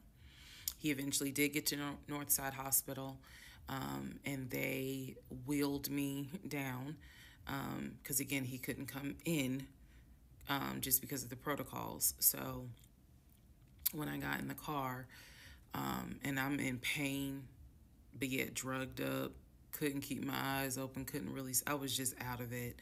But I remember him calling my aunt and my mother and letting them know I picked her up, we're on the way home, let me get her settled, and then I'll give you guys an update. I remember that. What I did not know was that he had texted my aunt and my mom and asked them to not bother me for like a week. Like, just please don't reach out to her. Let her just rest. I am from New Jersey. I am from an African-American family. You don't tell my black mama or my black aunt that, please don't bother her for a week. I didn't know this at the time, but. Well, in that situation, let me explain this, all right? Let me explain that to y'all real quick. I I I was on a panel. I think last week I went on the panel of a show on YouTube. Right. On this panel, I was telling people that I believe that when you're married, I believe that you shouldn't have friends at all. Period. While you're married, and the reason why I said that is because whenever you have friends, friends tend to try to do things to try to sabotage your marriage. They'll do things such as give you horrible advice. They'll give you their own anecdotal experiences of relationships, all kind of stuff. You know, what I'm saying that happens in between that. So I said that it'd be better for where people are married to not have any friends or any type of outside influence. And I also stated that it's beneficial for that married couple to be two grown adults and to be able to work out their problems and differences together. But if it comes to a point where you can't work out your differences together, then that's where you hire outside professional help, which is like a therapist or, anything like that, a relationship therapist as well too. You know what I'm saying? That's where you hire them and they will help you with that. They'll help you with your problem or situation. But when you allow friends to intervene into that relationship, then it normally don't end well. But the only exception to that rule was talking about family. All right. I also believe that family should not have access to your relationship too, because sometimes family also would give you their anecdotal experiences of trying to deal with relationships based on what they deal with and try to give you advice on it. And sometimes family believe that what works for them is going to work for your relationship, but in reality, it's not, because y'all two totally different couples and all this stuff. You know what I'm saying? So the reason why I'm saying all that is because in that situation, I could understand why he told her family that. Okay, I can understand from that point. Now, whether or not we agree with that or disagree with that, it's like hit and miss. You know what I'm saying? But I understand the reason why. All right, so let's continue. Let's continue. Lana, salute. Lana said this. So, if she didn't have a friend, how would she have gotten to the hospital? Well, that's a good question. Have no earthly idea. Have no idea. I don't even have an answer to that question, but let's continue. I'm just interjecting that part. I'm trying to stay in the timeline, but unless I just thought about unless she called the emergency, I don't know, call the ambulance to take her there. She'll Uber. I don't know. But let's continue. He did apparently do that, and my aunt was like, "Why will fuck you up?" Anyway, so go home. He waits on me hand and foot. I recover. Just needed about 24 to 48 hours to just get my mind right. During this time, in between when the house in Douglasville fell through, we had not talked about a house. So I guess it was about a week later after the DNC. He decides that, do you want to start looking for a house again? Excuse me, I have the hiccups, y'all. Do you want to start looking for a house again? Why the hell she keep having the hiccups? Because of what happened with the house in Douglasville, I felt like I was smarter this time to say, I want to be involved in every aspect, because I don't know what the fuck happened with that house in Douglasville. But what I do know is that he lied to me. I didn't know then what I know now. I just knew he lied about I knew he lied about being under contract. So I told him, I said, I don't want to work with your friend who I've never met, never talked to. I know that he has talked to him because he's talked to him in front of me. And I'm going to demonstrate on one of the videos how he used to do his phone calls. Don't worry, it's coming. So we found a new real estate agent. Okay, before she get to this point, I want to address this. Now, earlier I had told y'all that her intuition was telling her that something wasn't right about this relationship. You could call it her intuition, you could call it the Holy Spirit, you could call it God, whatever you want to call it, it's fine. But that thing was giving her all the warning signs about this relationship, right? But yet and still, she chose not to listen to that. The reason why she chose not to listen to that because she was seeing the bigger picture. The bigger picture was that she wanted to be married so bad that she wanted to put up with this dude bullcrap. Now, here it is. Another universal law moment where the universe itself decides to intervene on her behalf and decide to, I know this is going to sound bad, but decided to end up making her have a miscarriage. I know it sounds bad by me saying it, but at the same time, even though something as bad and traumatic that happened to her like that, when you think about it from a bigger perspective, it was actually another way for her to have a scapegoat and get out of this relationship. But did she choose to do that? Obviously not, but let's continue. Really nice guy. His name was Scott. I am using his real name. Really nice guy. And we told him what the budget was. And Scott was like, okay, when you guys are ready, we can start looking at houses. Try to look for houses that are empty because you can actually tour those. If it's a house where someone's already living in there, chances are it's going to be a virtual tour because of COVID. So I found a house that I absolutely, in total, we must have looked at about 15 houses. But I found a house in Smyrna that I absolutely loved. We toured the house. Everything about this house was perfect. The house was listed for $699,000. It was a brand new construction build. The only issue was that the basement was not finished, and he wanted the basement to be his man cave.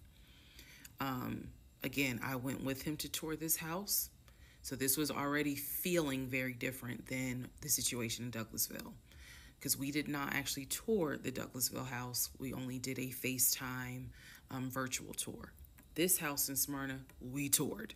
We toured this house more than once, and it was gorgeous, fucking gorgeous. So we talked about it. Yeah, we're where we at? We get ready to be in month 5 since they initially met, Constance, and so within month 5, they still haven't got married yet. They allegedly are engaged to be married based on her language. But let's continue. He said that he had the money. Again, the price was $699. He said he felt comfortable putting in an all-cash offer. If you remember on the videos before, he told me he had money in his savings from when he played football. So when he said an all-cash offer, even I knew, you got that kind of money? Like, where you can cut a cashier's check for $699,000? And he told me he did. He had money in savings from when he played football, and he was very comfortable paying all cash for this home. So the first home, he didn't feel comfortable with paying a all cash offer, but on this particular home, he felt comfortable doing that. And here's another thing too. If he had that much money, right, why in the hell would he qualify for a loan? Because when you have that money, you don't need a loan. All you got to do is pay upfront costs for it. So, So, the real estate agent, Scott, sent over the paperwork. The paperwork was sent in both of our names. It was sent to my email. That was another thing that I changed after Douglasville. Everything gets sent to me. and then I will be sure that he signs it. So he sent it to me. I looked over the offer. We were going to put in an all cash, full price offer with a request to have the basement finished. Also, we were requesting for the seller to give us an answer within 24 hours. Okay, here's another one, red flag too. All right, so let's say hypothetically speaking that he do have the money, right? The house was about 699,000, right? Now, ideally, what needs to happen is that even though 699 is the asking cost, right? If you're going to put in a cash offer, you can negotiate that price. You sure can negotiate that price. You could say, hey, y'all asking for 699,000 for this house. Since y'all don't have this basement finished yet, we're only going to want to pay 600,000 for this house, period. Cash. And you show them in good faith that you have that amount of money, then guess what? You're leveraging that house. You're leveraging the house and the closing costs and everything. It's the same concept when you go out to a car dealership. Hell, I did this before. I went out to a car dealership, right? I seen a car that I wanted, and I paid cash for that car. When you have cash, you can negotiate how much you want to pay for that car, because at the end of the day, what the buyer is looking at is that you have the money. So you could negotiate down. You sure can. You could negotiate down and still be able to get out of their house with lower than the initial asking price or whatever it is that you're trying to buy. But for some reason, they decide to take that full offer. But we were requesting a quick closing. These are just some of the things I remember. I remember 24 hours, like I didn't want to wait on y'all think about it. 24 hours, let us know if you're accepting the offer or not. And then also a quick closing because it was a new construction. So we didn't have to wait for the current tenant to move out. We didn't have to do that. So I watched in our bedroom as he pulled it up, because it was a electronic document. He signed his name to the offer for $699,000 cash. He requested again, the seller let us know in 24 hours if they were accepting the offer. So we submitted the offer at around 6 p.m. We were requesting that by 6 p.m. the next day, they let us know if the offer was accepted or not. I watched him sign the offer. I sent the offer back to Scott from my email. All parties had signed. Scott texted us and said, I got it. I'm submitting it. I will let you know what they say. Let's go into part 7. Part 7, let's get it. Okay, so I just want to clear up some things that I realized is kind of creating some confusion. So just allow this video to serve as a stop sign. Let's clarify. First of all, this... All right, we got a filler episode now, y'all. So let's listen to it. Story, background. He was born in Philly, raised in Philly, and moved to Augusta. Story is that he moved to Augusta for high school. After high school, he went to college at San Diego State. Enjoyed San Diego State, stayed in San Diego for quite a while. Got married out in California, had a house in California, played arena football out in California, but his family was back here in... Oh yeah, Jamila, y'all know, I got all, it's actually 40 episodes. I got all 40 of them, plus the filler. A sister in Augusta. He had a sister in Douglasville. He had a brother in Baltimore. He had another brother in Philly. And he had a brother in Nashville. So I just want to clarify that in terms of not the demographics, but the geography. Born in Philly, came to Augusta for high school, went to San Diego State for college, played football, stayed in San Diego, stayed at San Diego, got married out there, but still had quite a bit of family here in here in Georgia. He also had a sister, I think I said, who lived in Douglasville.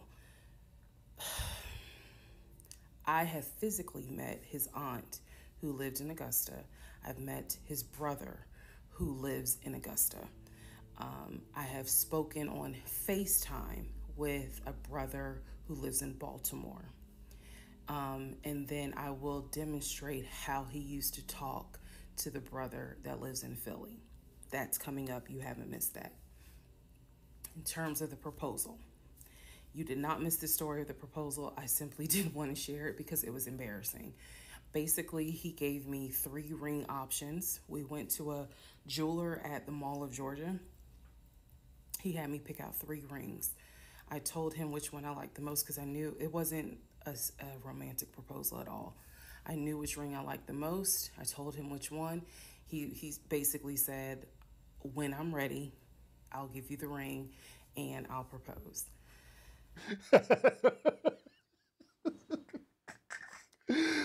Oh goodness, that's cold blooded right there. How you gonna take the girl to the mall, get her options to choose out 3 different rings? Then say, I after we're gonna pick the ring on, I'm gonna let you know. I'm gonna get back with you when I'm proposed to you. That's cold in the mud.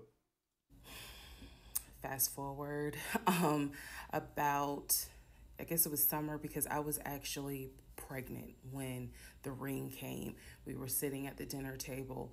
He took the ring box out of his pocket, slammed it on the dinner table, and I was like, what is this? He was like, open it.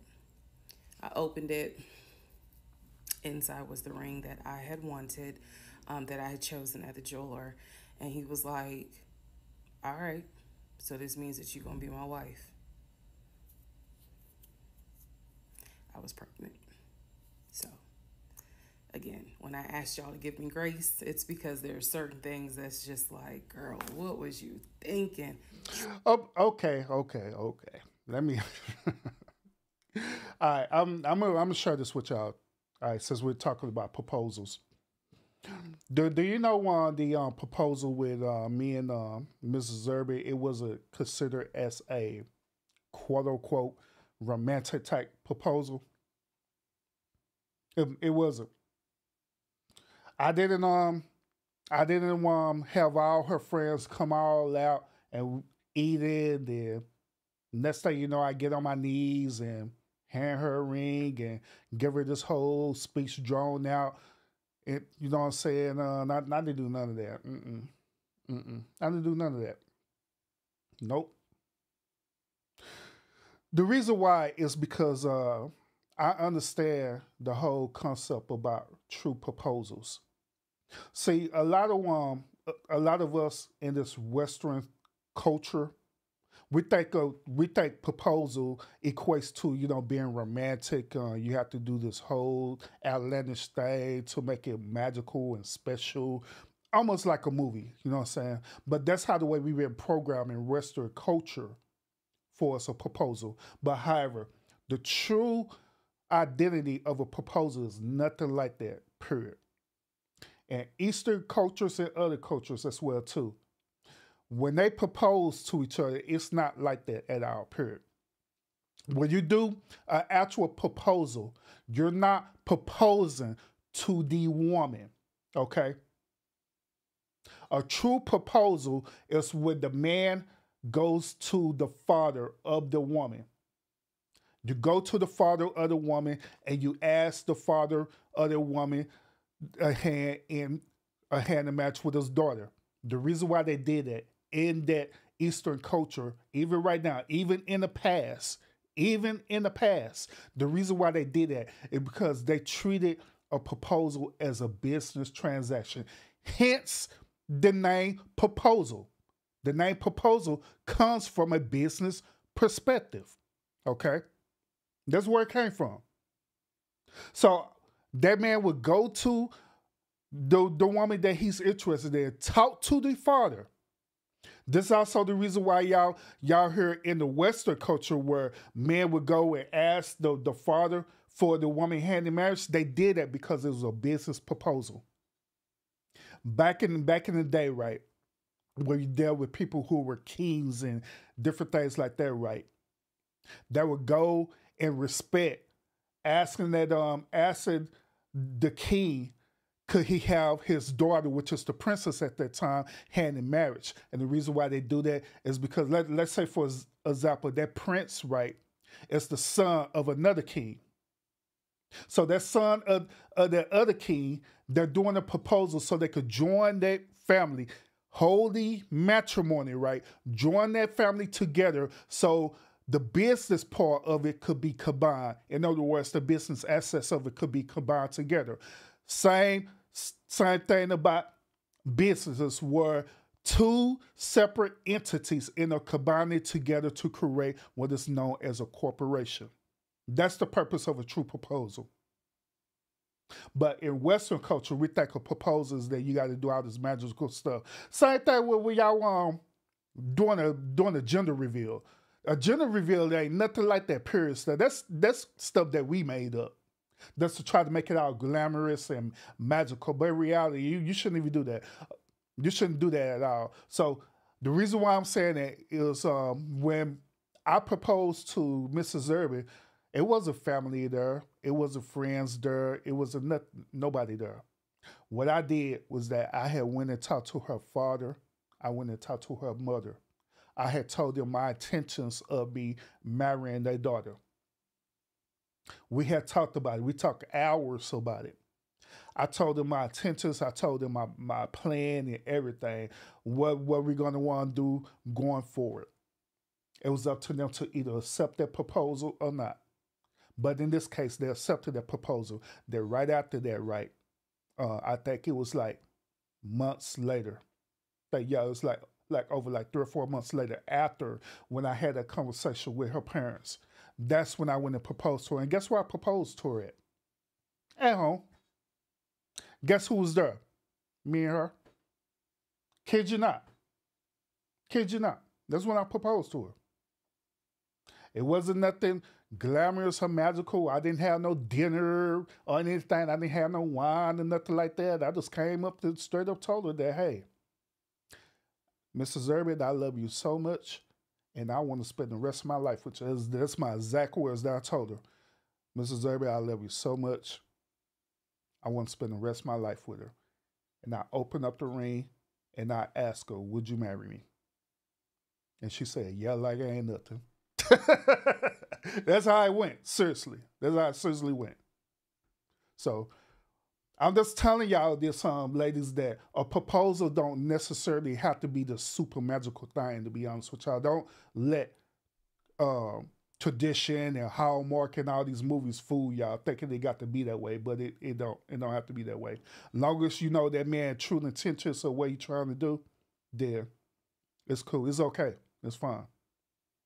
Trust me. There's no excuse. Gary, salute, welcome. So there was never a, will you marry me?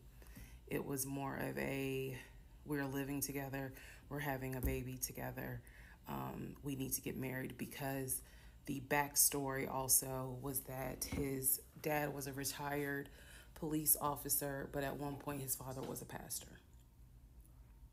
So he could quote the Bible like nobody's business, as we all know. So can Lucifer. But anyway, he could quote the Bible like no one's business. And so that's how we ended up engaged. And I was wearing a ring. I will find a picture and I will try to post it. But I was wearing the ring. Don't worry, there's more to that story as well. So just wanted to clarify some things for the people who were like, wasn't it weird that he had a sister who lived close, but he's from Philly? So I just wanted to definitely bring clarity to what he told me was the backstory. Born in Philly, came to Augusta for high school, went to California for college, played football at San Diego State, played football and arena football, worked at Apple, and then joined the condiment company in California, who then transferred him back to Georgia. He was married in California, and he told me he got divorced in California. That is important as well. That will come up again later. And so the ex-wife, at this point in time, at the time that I'm telling you, part 7, which is the last video I just posted, the ex-wife lived in California with her 2 kids, his 2 stepkids. The 2 stepkids were 17 and 20 or 21, but they were that age group. And he was saying that he... Where we stopped at?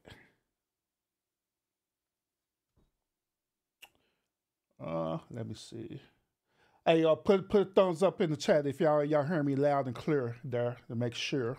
But we are back.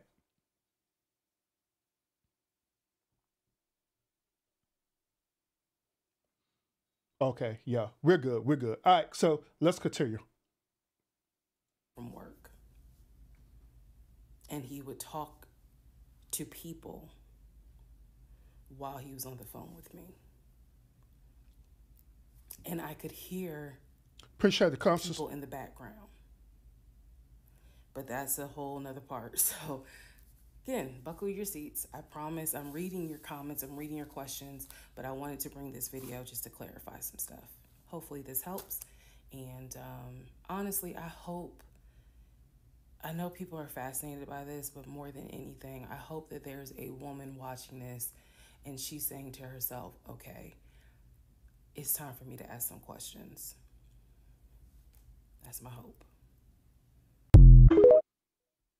Which I agree with her on that. As crazy and outlandish the story is, hopefully the story that she's sharing today, it gives not only women, but it's men who be caught up in crazy situations like this as well too. So it does give them a different perspective and let them know that they're not the only one who make mistakes and make horrible choices in relationships. And also, this story is just totally solidify everything I talk about on this channel for real. Kid y'all not. So, but let's continue. We have part 8 now. All right, part 8 of Who the Fuck Did I Marry? So we submitted an offer on the house in Smyrna. I sent it over to Scott, our realtor, and next day comes, Scott asks if we can take a phone call. So he calls us and tells us that the offer was not accepted and the builder did not do a counter offer. We don't exactly know why. We don't exactly know why he didn't accept it, but the bottom line is that we figured out later on that he didn't want to finish the basement. So the offer was not accepted. The house fell through. I was okay with that because, again, I knew he had put in an offer. So we continued looking at other houses. We found... Wait a minute, hold up. They didn't accept the offer because they wasn't finished with the basement? What the hell? So that doesn't even make sense to me. So you're getting a cash offer and this dude had proven to y'all that he allegedly held this cash amount. Now, regardless of if the basement going to be finished, wherever the time limit, whatever, that's besides the point. It's the whole point that he had that money. So why would they reject that offer off of something as simple as that? It had to be more to that. It had to be more than that, but I don't know. It just sounds weird. It just sounds weird. Another house in I agree, that he really liked. I thought that it was way too big for just the two of us. And so the price of this home was much higher than the $750,000 that Chase had approved for the mortgage.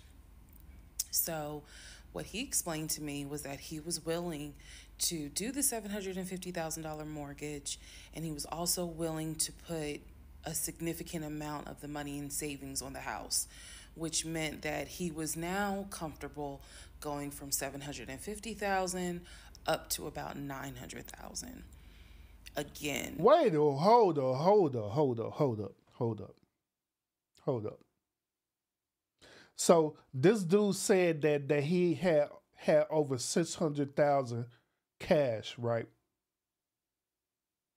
Now he's going back to saying that he could do a loan for the 750K to get a house that costs well over that, almost like 800K. his whole explanation was, I have the money where I can put down a substantial down payment, bring down the price of the home, and then basically mortgage the rest of it. So that was now the plan. I was not comfortable with a home over $900,000. But again, keep in mind, I saw the Chase paperwork. So I was like, I just feel more comfortable sticking at the 750,000 mark. That's what you were approved for. Let's go with that. By this point, this is now fall of 2020. We had been talking about marriage. I had my ring. He had made VP at the company. And again, he was calling me every day from work. I need to kind of explain how the company was ran, because when you think VP, you would think he would be in an office. It was a condiment company, so they actually were producing the condiments, and I'm not saying the name of the company on purpose, but they were producing the condiments in this particular plant location. So a lot of times he would simply tell me that he walked the floor, checking in with his subordinates, basically. Now, how did he go to work? For the most part, at this point, he left before I woke up. However, pretty much he wore dress pants, kind of like a dark navy blue cargo pant, and he had a polo shirt with the company logo on it. What I saw a lot of times is that he would not wear the polo shirt to work. He would wear like a company t-shirt. He would wear rubber sole shoes and the navy blue cargo pants. I didn't think it was a uniform, but it reminded me of what someone would wear when I worked at Amazon, if you're going to be doing manual labor. He didn't go to work sloppy looking at all, but it definitely was not suit and tie. Nowhere near suit and tie. It is fair to note that outside of work, he was a man who he loved to dress. He loved to wear the latest Jordans. He loved to collect watches. He collected a lot of Invicta watches. He loved to collect hats. He wore hats, baseball caps everywhere because he didn't like the shape of his head. So in terms of how he dressed casually, the man, he could dress. In terms of how he dressed for work, yeah, he didn't dress like a VP. But his excuse was, I'm constantly walking the production floor, and I can't be in a suit and tie walking the production floor where they're creating the condiments that we're selling. So by this point, again, this is fall. We're still looking at houses. We're still touring houses as much as we can because it is COVID. We had found another house that we really liked and a house that I really, truly wanted to put an offer in on. This was now going to be the second house that we put an offer on. He put in the asking price, I believe, was about $700,000. He put in under asking an offer for about $650,000. I'm guessing, but I'll try to find the house and put it on the story. The reason that house fell through, we found out that the home was sitting on a septic tank. We found out that the septic tank had an issue, and it would have taken about $15,000 to $20,000 to fix the septic tank. The sellers were not willing to fix the septic tank. Personally, I didn't really care for the house that much. I'm the one who was like, I don't really want it. So even though we put an offer in, we had 24 hours where we could pull our offer back. And so we did. Once we found out, I believe it was in the disclosure. And if you're a realtor, please feel free to tell me if I'm using the wrong terminology. But I believe it was in the disclosure that they told us the septic tank needs to be replaced. That's when I was like, nah, I don't want that house. So we pulled out. The house fell through. And so I was fine with it because, again, I was heavily involved. I saw him sign the offer. I knew every step of what was going on. Our real estate agent, Scott, was amazing, but you will see when I get to it where he made a mistake as a real estate agent. So house number 2 fell through. We then moved on, saw a few more houses, and then we get to house number 3.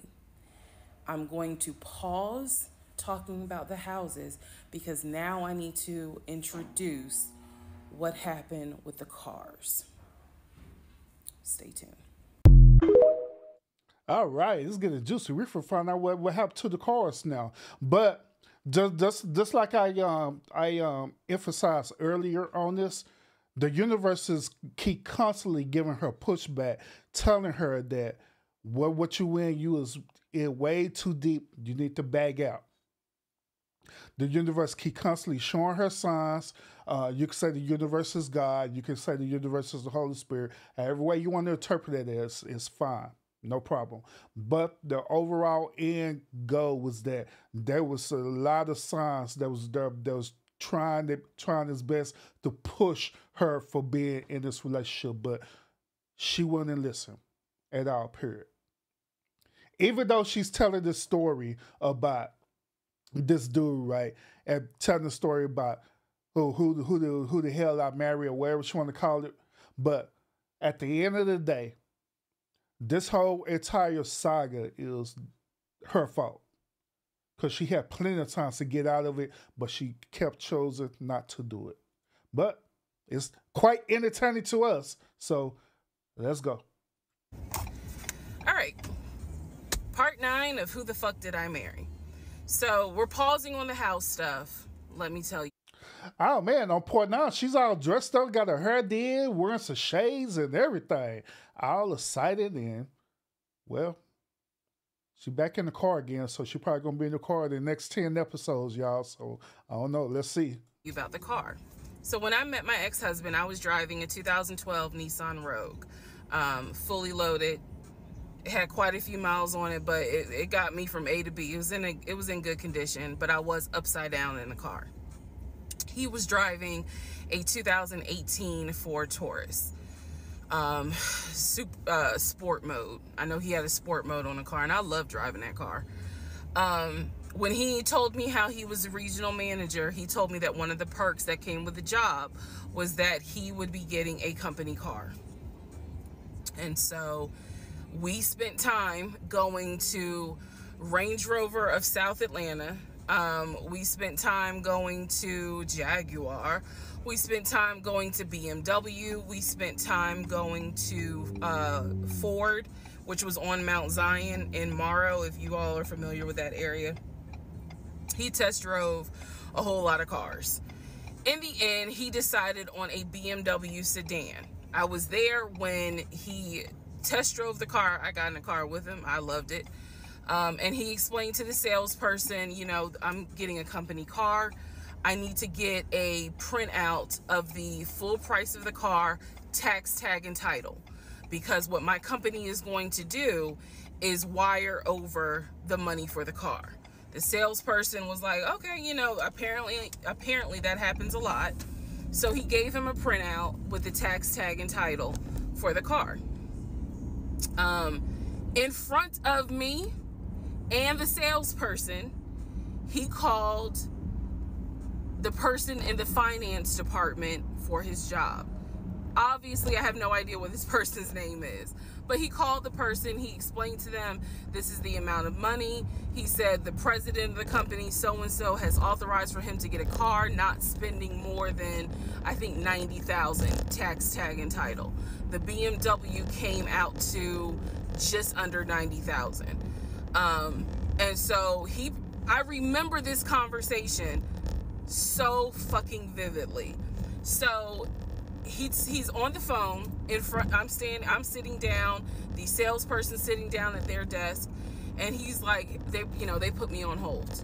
And so he's like, I guess the person comes back, and Constance asked a very important question. She said on Urban, why in the hell are you looking like that?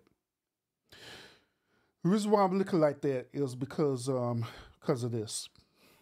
Why in the hell would a company authorize their employee to go out to a random dealership to choose out a car that could potentially be a company car? Why would they do that? That doesn't make any sense whatsoever. It don't. If that company had that much money, they don't need a third party to do that. They have other ways of doing it. A matter of fact, if he was saying that this was going to be his car / company vehicle, normally what they would do, they would go into what is known as fleet services. Okay, fleet services is different from us regular consumers when we go and purchase vehicles. Fleet services deals with more so the business part of, car dealerships, where they know that certain type of companies could want to purchase vehicles, but they purchase it under a business title, a business taxes, or whatever the case may be, right? Which hence it could want to lower the TTL, like she's talking about the tax title and licensing and all that stuff, you know what I'm saying? So it just sounded very fishy that he's saying all this and literally got on the phone and told him like, okay, this is where we're going to get and all this stuff there. It just sounded like real weird, but I'm just saying, but that's why I was looking like that, but let's go. He says, the price of the car is blah, blah, blah. He was like, give me a second and I can send you a picture of that printout that shows tax tag and title for the BMW. He gets off the phone. He takes a picture of it. He sends it to whoever. He waits about 10 minutes. He calls the person back. He says, did you get it? Apparently the person did get it. But the person who can actually physically do the wire transfer had gone home for the day. So what he says to the BMW salesperson, he's like, okay, we're going to have to do this tomorrow because so-and-so went home for the day. I don't know who the salesperson is. I can only tell you from my viewpoint what I thought. I had no reason to think this was a lie. I really didn't. Because again, you got to please keep in mind the circumstances that all of this is happening. We're inside the dealership. We're sitting at the desk of this person. He gave us the printout. He's on the phone, doing business, basically saying, look, this is how much money the car is going to cost. He's taking a picture of it. He seemingly is texting someone saying this is how much, this is proof of how much it is. Then he asked the BMW salesperson, I need your wire transfer information. The guy got up, rushed over to, I guess, their finance area to get the bank wire information, because obviously you have to wire it a certain kind of way. Rushes back over, gives it to my ex-husband. My ex-husband's like, okay, first thing in the morning, we will get this wired over, and then, I'll come and pick up the car. My fiance, will drive me up here to pick up the car. So we leave. He felt like, because at the time that this all happened, I was pregnant. So he felt like, look, we're about to have a baby. I don't want you driving that Nissan Rogue. I want to get you something. I want to get you something more secure, something new. I really wanted to. So what was wrong with the Nissan Rogue? There's nothing wrong with the Nissan Rogue. So what make you think a BMW is way more secure than a Nissan Rogue? To be honest with you, on American vehicles is way more secure than European vehicles. I'm just saying. Kia. I really wanted a Kia Telluride. And he was like, well, let's look at the warranty. This man knew a lot about cars. He knew a lot about the warranty. He knew a lot about the depreciation value. And so he did talk to me a lot about what will we get the most for our money. We test drove, when I say we, I test drove a Kia Telluride, a Kia Sorento. He didn't like either of those. He had me test drive a Ford Explorer. He didn't really care for that. Then came time where he really wanted me to get a BMW. He really wanted me to get a BMW X5. So he took me to Global BMW Imports, which, if you know anything about Atlanta, it's off of Cobb Parkway, but you can see it off the highway. I believe 285 is where you can see the Global Imports BMW dealership. He took me there. He had me test drive an X5, an X6.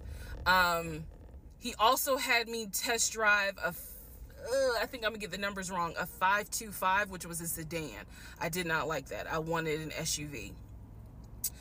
I loved driving the BMW. He also had me drive an M Series, test drive an M Series. So he was very adamant that I should get a BMW. The reason being is because, according to him, he had a BMW in California when he lived in San Diego. He had a BMW that he loved. It was a white BMW. He showed me pictures of the BMW. So he showed me pictures of this white BMW that he had, and unfortunately, the car got totaled about 2 months before he moved to Georgia. So he had received money, not a lot, but some money to get another car, and he used it to get the Ford Taurus because he was like, I just need a car that's going to get me from A to B until I get into a house and I'm much more settled. For him, he was like, I'm really giving myself 60 days to get settled here in Georgia after moving from California. But then he met me. Again, that's the story. So he had me test drive the BMW. So much so, I loved the BMW. Loved it. I wanted a dark blue BMW with cognac interior. I wanted an X5, and I wanted an M Series. So I can clearly tell y'all that's exactly the car I wanted. Well, she's not lying about the one BMW. Those BMWs are some really nice vehicles, but the only downside about BMWs is that they upkeep is very expensive. BMW upkeeps are very expensive, and Mercedes upkeep is very expensive.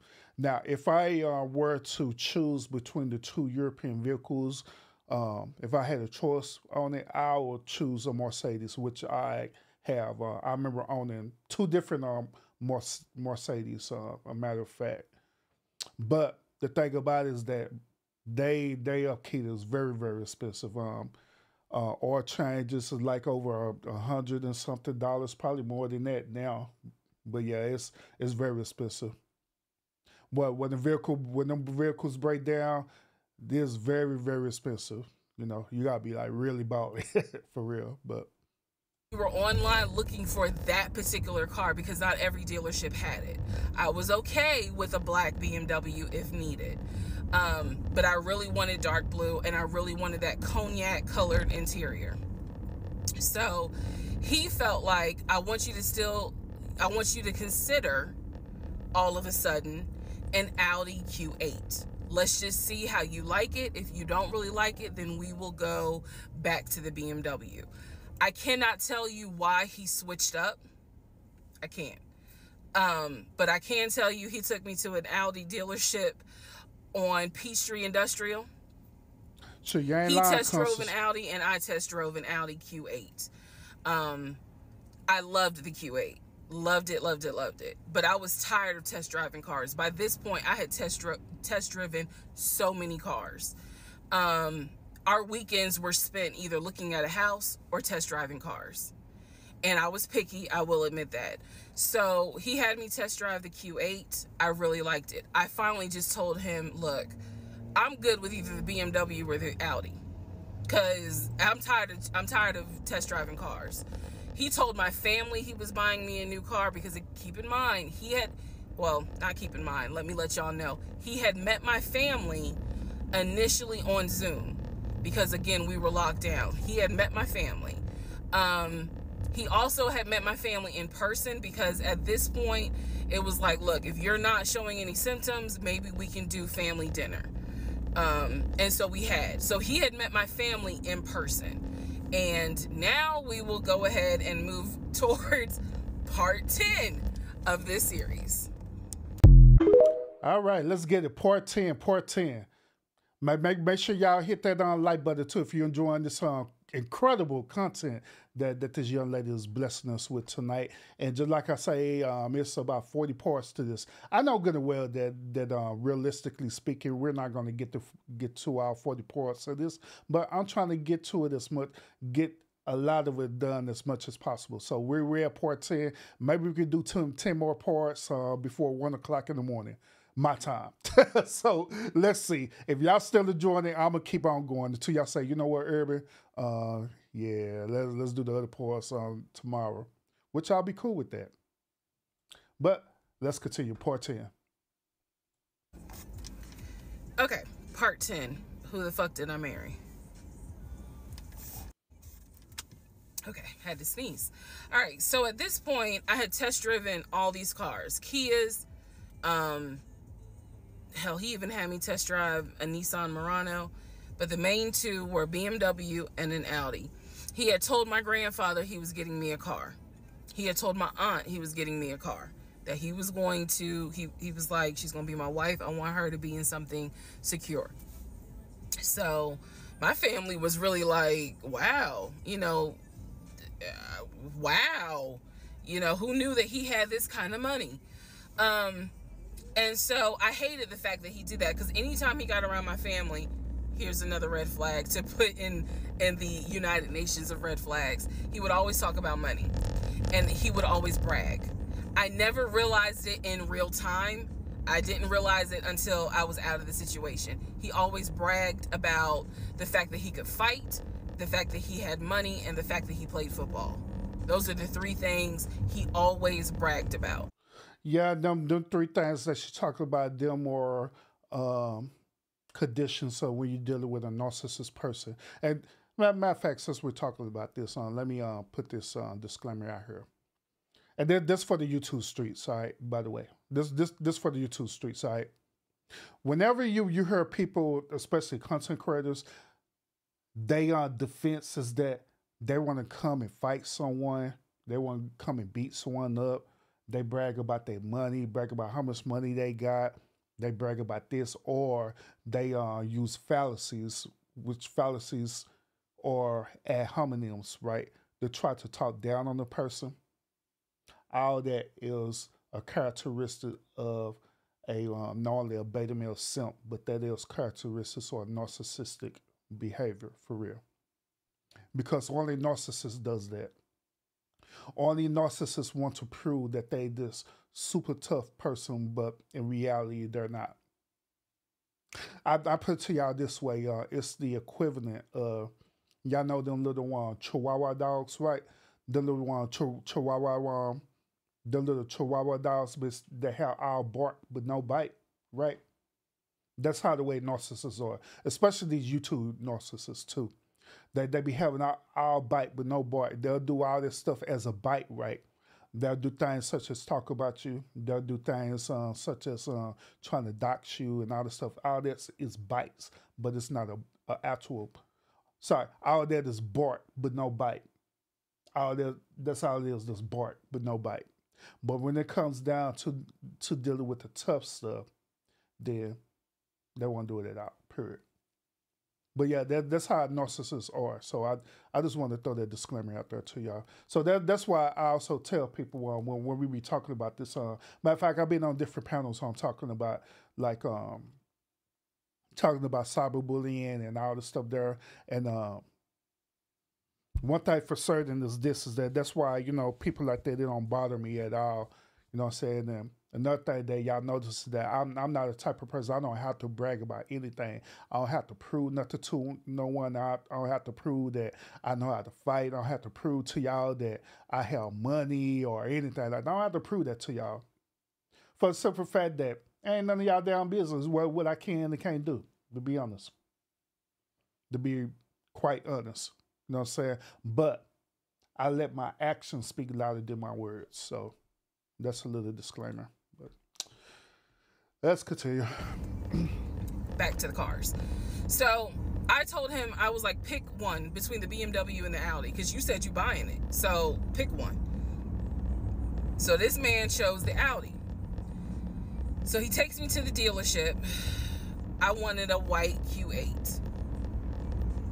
He does give me the printout of how much it's going to cost, tax, tag, and title, to get this Q8.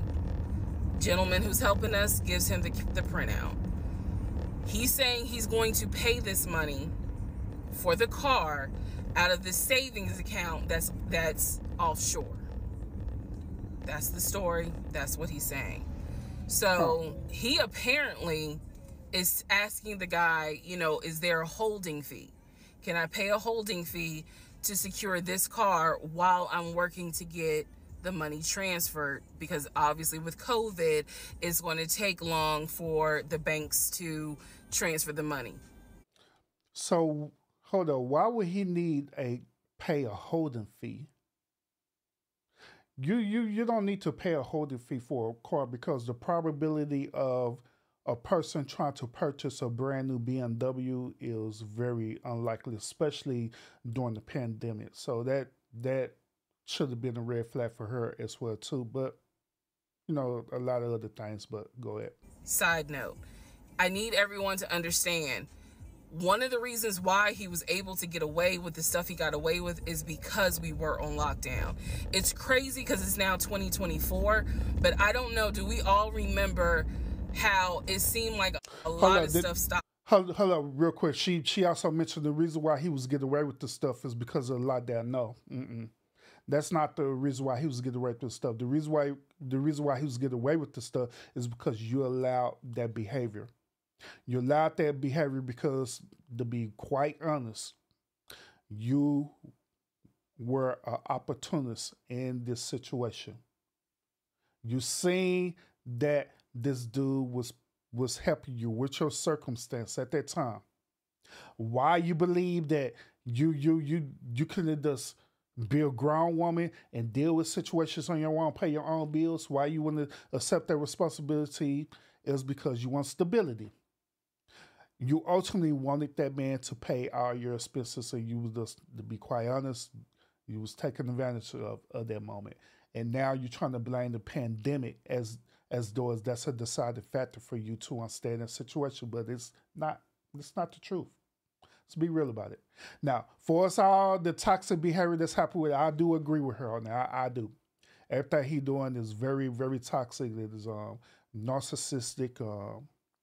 And I can see why she called him a pathological liar as well too about the things that are coming up. But at the same time, she got to take accountability on this situation as well too for allowing this behavior. In 2020 now. Keep in mind, that's not an excuse I'm making, because shit still got done. But in terms of business as usual just was not happening in 2020 at this time. So when he's saying, oh, it's going to take a while for the bank to transfer the money, the gentleman who was working at Audi he didn't make a face. He didn't blink. He was like, I know it's going to take a while because of COVID. So basically what ends up happening is we leave. He has the printout. He calls the bank, or he calls his financial advisor, who does have a name. The financial advisor's name is Eric. I feel comfortable using certain people's names, especially if we find out they didn't exist. So he calls Eric. He tells Eric in front of me, hey, I need to transfer $72,526, whatever the amount was, because I'm buying a car for my fiance. this is the bank account information. Do you need me to give it to you over the phone, or do you need me to email it to you? Pause. I can't hear what the person's saying, but that's what he would do. Do you need me to give it to you over the phone, or can I email it to you? Okay. Okay. All right, give me a few minutes and I'll go ahead and email it to you. All right, let me know. I'll call you back to find out if you received it. Okay, hang up. So I'm hearing this because, again, I'm not paying attention to, did I hear anybody on the other phone? Did I hear anybody on the other end?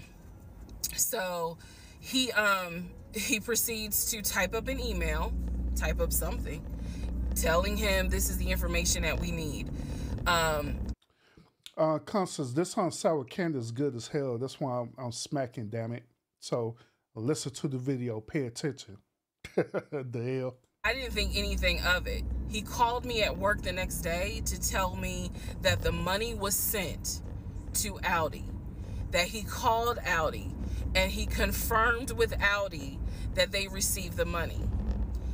What he told me is that the car is going to be delivered to the house. Y'all, it's not that I lived in the hood, because I didn't, but I did not live in an area of Clayton County where you would have a brand new Audi delivered to your house. So I remember saying to him, I don't want that car like delivered to the house, not yet, because I need to put that car in the garage. And my Nissan was, I only had a one-car garage, so my Nissan was in the garage. So he said, okay, well, let me call them back and change the delivery date. Can you be home, or can you do a half day? So he's asking me, can you work a half day so that they can deliver the car and you will be home for it? I said, yes, that's fine. Because again, it's COVID. I'm working from home anyway. I only had to go in the office 2 days a week. So I'm at home the next day. He told me the car would be delivered between the hours of 1 and 3.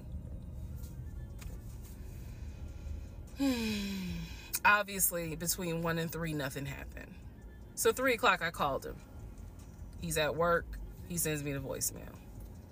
He calls me back. I said, it's 3 o'clock. No one ever came with the car. What's going on? And then I remember I was like, well, do I need to call Audi myself? Because I thought that you handled it. But if you didn't handle it, do I need to call them? And so whenever I would suggest I will handle it, he would get very, very defensive. Red flag number 472. So he was like, no, I will call Audi. Don't do anything. I'll call Audi and find out what's going on. Okay. So I'm at home chilling, cooking dinner, normal night. He calls me back and says, yeah, the car was stuck on the truck in Spartanburg, because apparently that's where their deliveries come from. So when he told me this, Constance say, Eric, clear up what? Because this show is a what moment. Here you go, Constance. I got you. What? What? That's crazy, but let's go ahead. I was in the kitchen laughing, because by this point, I will be honest, and I told y'all I'll be honest even when it makes me look bad. I was guilty of, on one hand, I believed him, and on the other hand, I was like, let me see what lie he come up with. Let me just see. But keep in mind, my brain was really like not rationalizing, not comprehending how deep the lie was. I just thought that no one told him the car was going to be delivered, and he made that up. I had no idea how deep the lie went. So he said, you know, the car's in Spartanburg. It should be delivered this weekend. The weekend came, he had a whole other excuse. I don't remember what the exact excuse was as to why the car was never delivered. I do remember we got into an argument, and I was like, don't even worry about it. I'm gonna get a new car my damn self. I don't even need your help. Which is probably one of the worst things you can tell a narcissist, because they love to be the hero, you know, it's all about them. But I was like, don't even worry about it. I'll get, when I have the money to get a car myself, I'll do it. I don't want to hear anything else about a new car. I don't want to hear shit else about a car. Because at this point, I was spending way too much time trying to figure out, are we getting a car? Are we getting a house? Like, what the fuck is going on? Always there was an excuse. So when I told him I don't want to hear anything else about a car, and I am not going to a dealership to test drive another car, that ended that whole discussion right there. So this is where I'm going to interject what I believe was happening. I believe that my ex-husband is the type of person, he gets off, nut. He gets off on you being excited about something that he knows you will never get. So I believe that he enjoyed going to car dealerships. He enjoyed watching me test drive a car and get excited about it, knowing I was not going to get it. It is the level of cruelty. And again, I'm telling y'all stuff that I found out way later on. It is the level of cruelty that I still cannot comprehend. So the whole issue about the BMW and the Audi, I think he just enjoyed seeing me get excited and then pull it away. Part 11 coming up. Oh my God. I have nothing to say on part 10 at all. I really don't. I really don't. Cause like I say, I understand her whole point of view that is, he's resembling narcissistic behavior, but at the same time I can't feel sorry for her because she's allowing this behavior. So, but we're at part 11. She's in the car again. She changed clothes this time. Let's see. All right, part 11. So for this part, I'm just going to give you some backstory on the family. Pause all the stuff about the house. Pause the stuff about the car. This is backstory on his family, my ex-husband's family. All right, so part 11 is going to be another filler episode. So let's get it. All right, follow me. My ex-husband's parents, mom and dad, are both deceased. Mom passed away from cancer. Dad passed away shortly after her. I'm not sure what he passed away from. So he has a number of siblings. He has two, with his parents, he has two brothers. One is older, lives in Philly. One is younger by 2 years, lives in Nashville. He has two sisters. One, Shantae, is older, lives in Douglasville with her husband and two kids, a boy and a girl. Younger sister, Kim, is the baby, lives in Augusta with her husband, worked at, I think he told me, Procter & Gamble. Oh. So before she go through the whole genealogy of this dude, right? Why is it that she took all this time and energy to find out about his family, but she didn't take the time and energy to find out about this dude, period, about how the way he is and all this stuff there. You know what I'm saying? Why she didn't do that? So that's what I'm saying. Like, once again, I get it. I understand that in her story, this dude is the villain, but at the same time, to be honest, she is quite as much as the villain as he is for allowing this behavior, because she just trying to come up on this dude. That's how I see it as. She was trying to come up on this dude, but let's go. The story. He had two half brothers that were through his dad. One brother lived in Baltimore. The other brother lived in Augusta. The brother that lived in Augusta, I have physically met in person, shook hands, hugged, all that. The brother that lived in Baltimore, I have FaceTimed with, talked to him. The brother that lived in Philly, the older brother that he looked up to, I have never talked to him on the phone. I would always talk to him through my ex-husband. So the conversation would be like, hey babe, brother so-and-so said, hey. He didn't call him brother so-and-so. We'll call him John. John said, hey, John. I would be in the bathroom.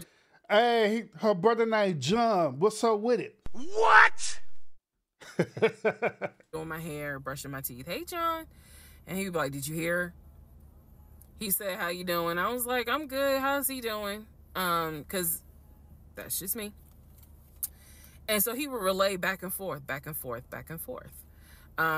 He talked to John every day from starting around July after the grandmother passed away. He would talk to John every morning. We both would be getting ready for work, and he would be on the phone with John. They would be talking for 30, 40 minutes, talking about football, talking about other siblings. They would be talking about cars.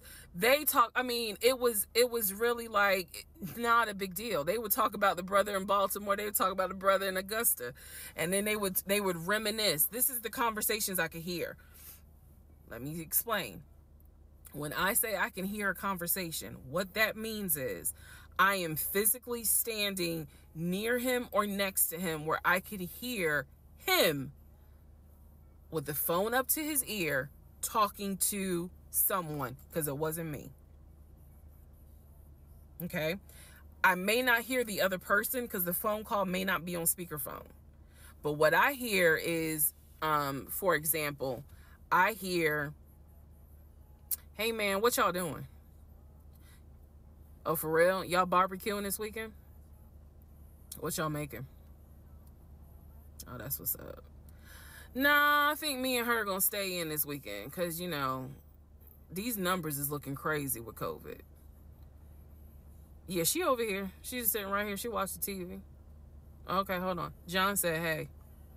Hey, John. You heard her? Okay. All right, bruh. I just wanted to check in on you. That's the type of conversation I'm explaining. Okay, so I hope that gives a little more clarity about the type of conversations I'm hearing. So, I don't know why this light keeps going out. Okay. So that's how he would talk to his siblings. The grandmother passed away.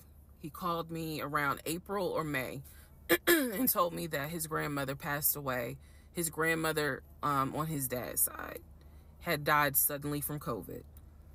She had symptoms. She went to bed and did not wake up. He was distraught. He was crying. He wasn't eating.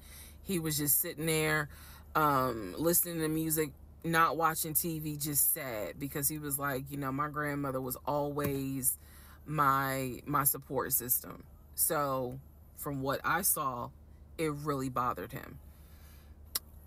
I did not think anything of it. I'm one of those people, if you tell me somebody in your family passed away, I'm gonna believe you, because I don't play about death.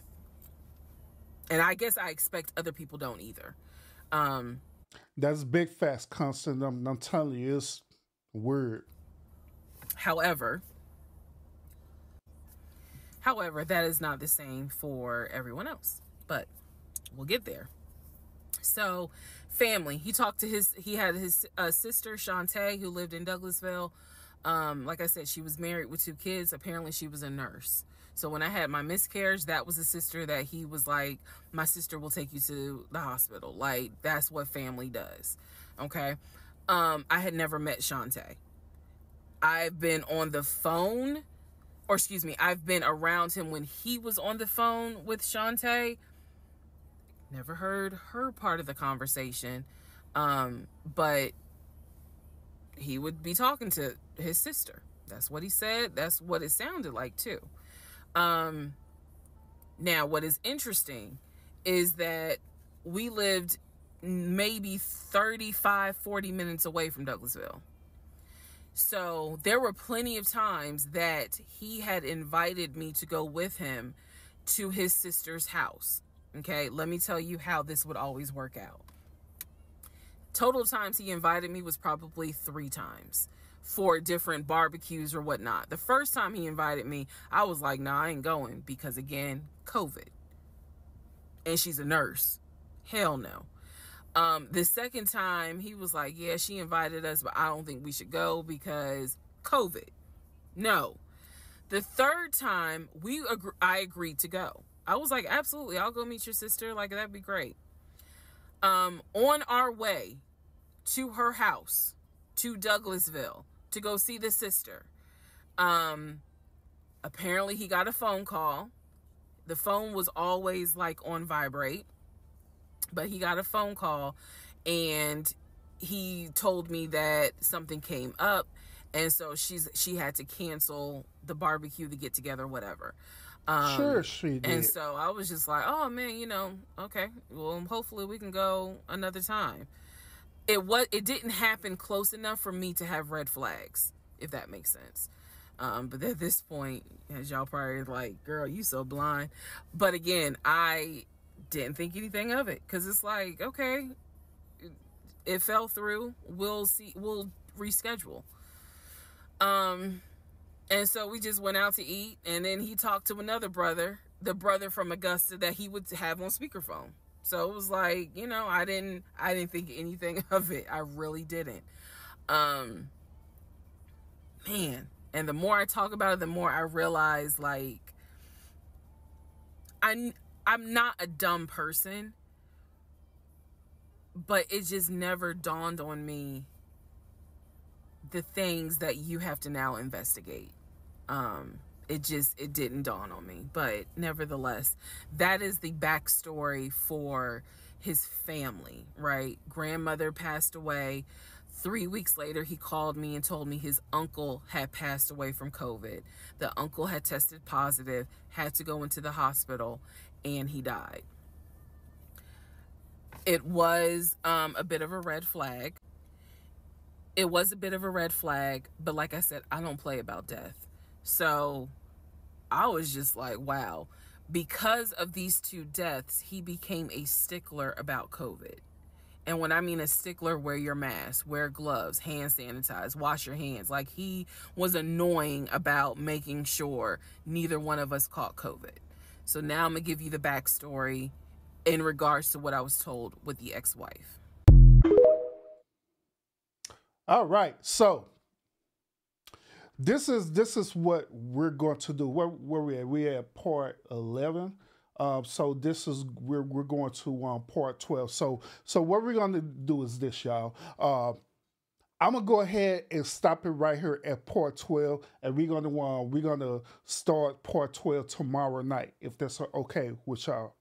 I do have a live schedule for tomorrow noon, of another show that I'm gonna show y'all there later on that night. We're reconvening. We'll go to part 12. We rework part 12 until I don't know, part 15 or whatever. I don't know. Because there's a lot. Because like I say, I never viewed none of the videos or anything like that. All I did is see that it was trending, and so I immediately started uploading all the videos. So I got all the videos on file right now. Every last one, every 40 episodes of it right now. So that's why I do, because I don't want to hold y'all up all night, because be honest, I done ate candy, and Constance gonna be fussing at me talking about drinking coffee and all kind of stuff, and I could stay up all night if I want to tonight, but I just don't want to, because at the end of the day I got stuff I have to do. So we're gonna reconvene. We're gonna reconvene, all right. Jamila, she said, yes, Urban, please, let's do part 2, because this is a whole lot, and I'm hanging with you. I'm really hanging with you. The story interesting, but I'm hanging with you. I got it. I understand the assignment. So we're going to do that, all right? We're going to do that. So like I stated through this whole thing, once again, I understand where she's coming from as far as this dude resembling narcissistic behavior. But at the same time, I have to say this, at the same time, she is allowing this to happen. And just like I stated to y'all ladies, whenever you see a situation like this happening in your life and you're seeing all the warning signs, 9 times out of 10, it is true, okay? Sometimes y'all be having that feeling or that gut feeling that that person is cheating on you or whatever. 9 times out of 10, it is true. It's not you being insecure or anything like that. It is actually true. Sometimes she be having that feeling inside that the something just seem off or wrong. 9 times out of 10, it be true. So what we can get out of the situations that need to rely on it, trust on it. And I'm telling you this as a man, you need to rely and trust on that. Because even myself, there be situations where, I just have a gut feeling that something just seem off and it seem wrong. You know what I'm saying? And so I have to trust my gut feeling about that situation and just move accordingly. But we'll see. We'll see in part 12, see if she gonna finally get over this whole thing that she need this dude. All right. So, but other than that, thank y'all so much for tuning in to the podcast, even with the technical difficulties that temporarily happened. All right. So now I know.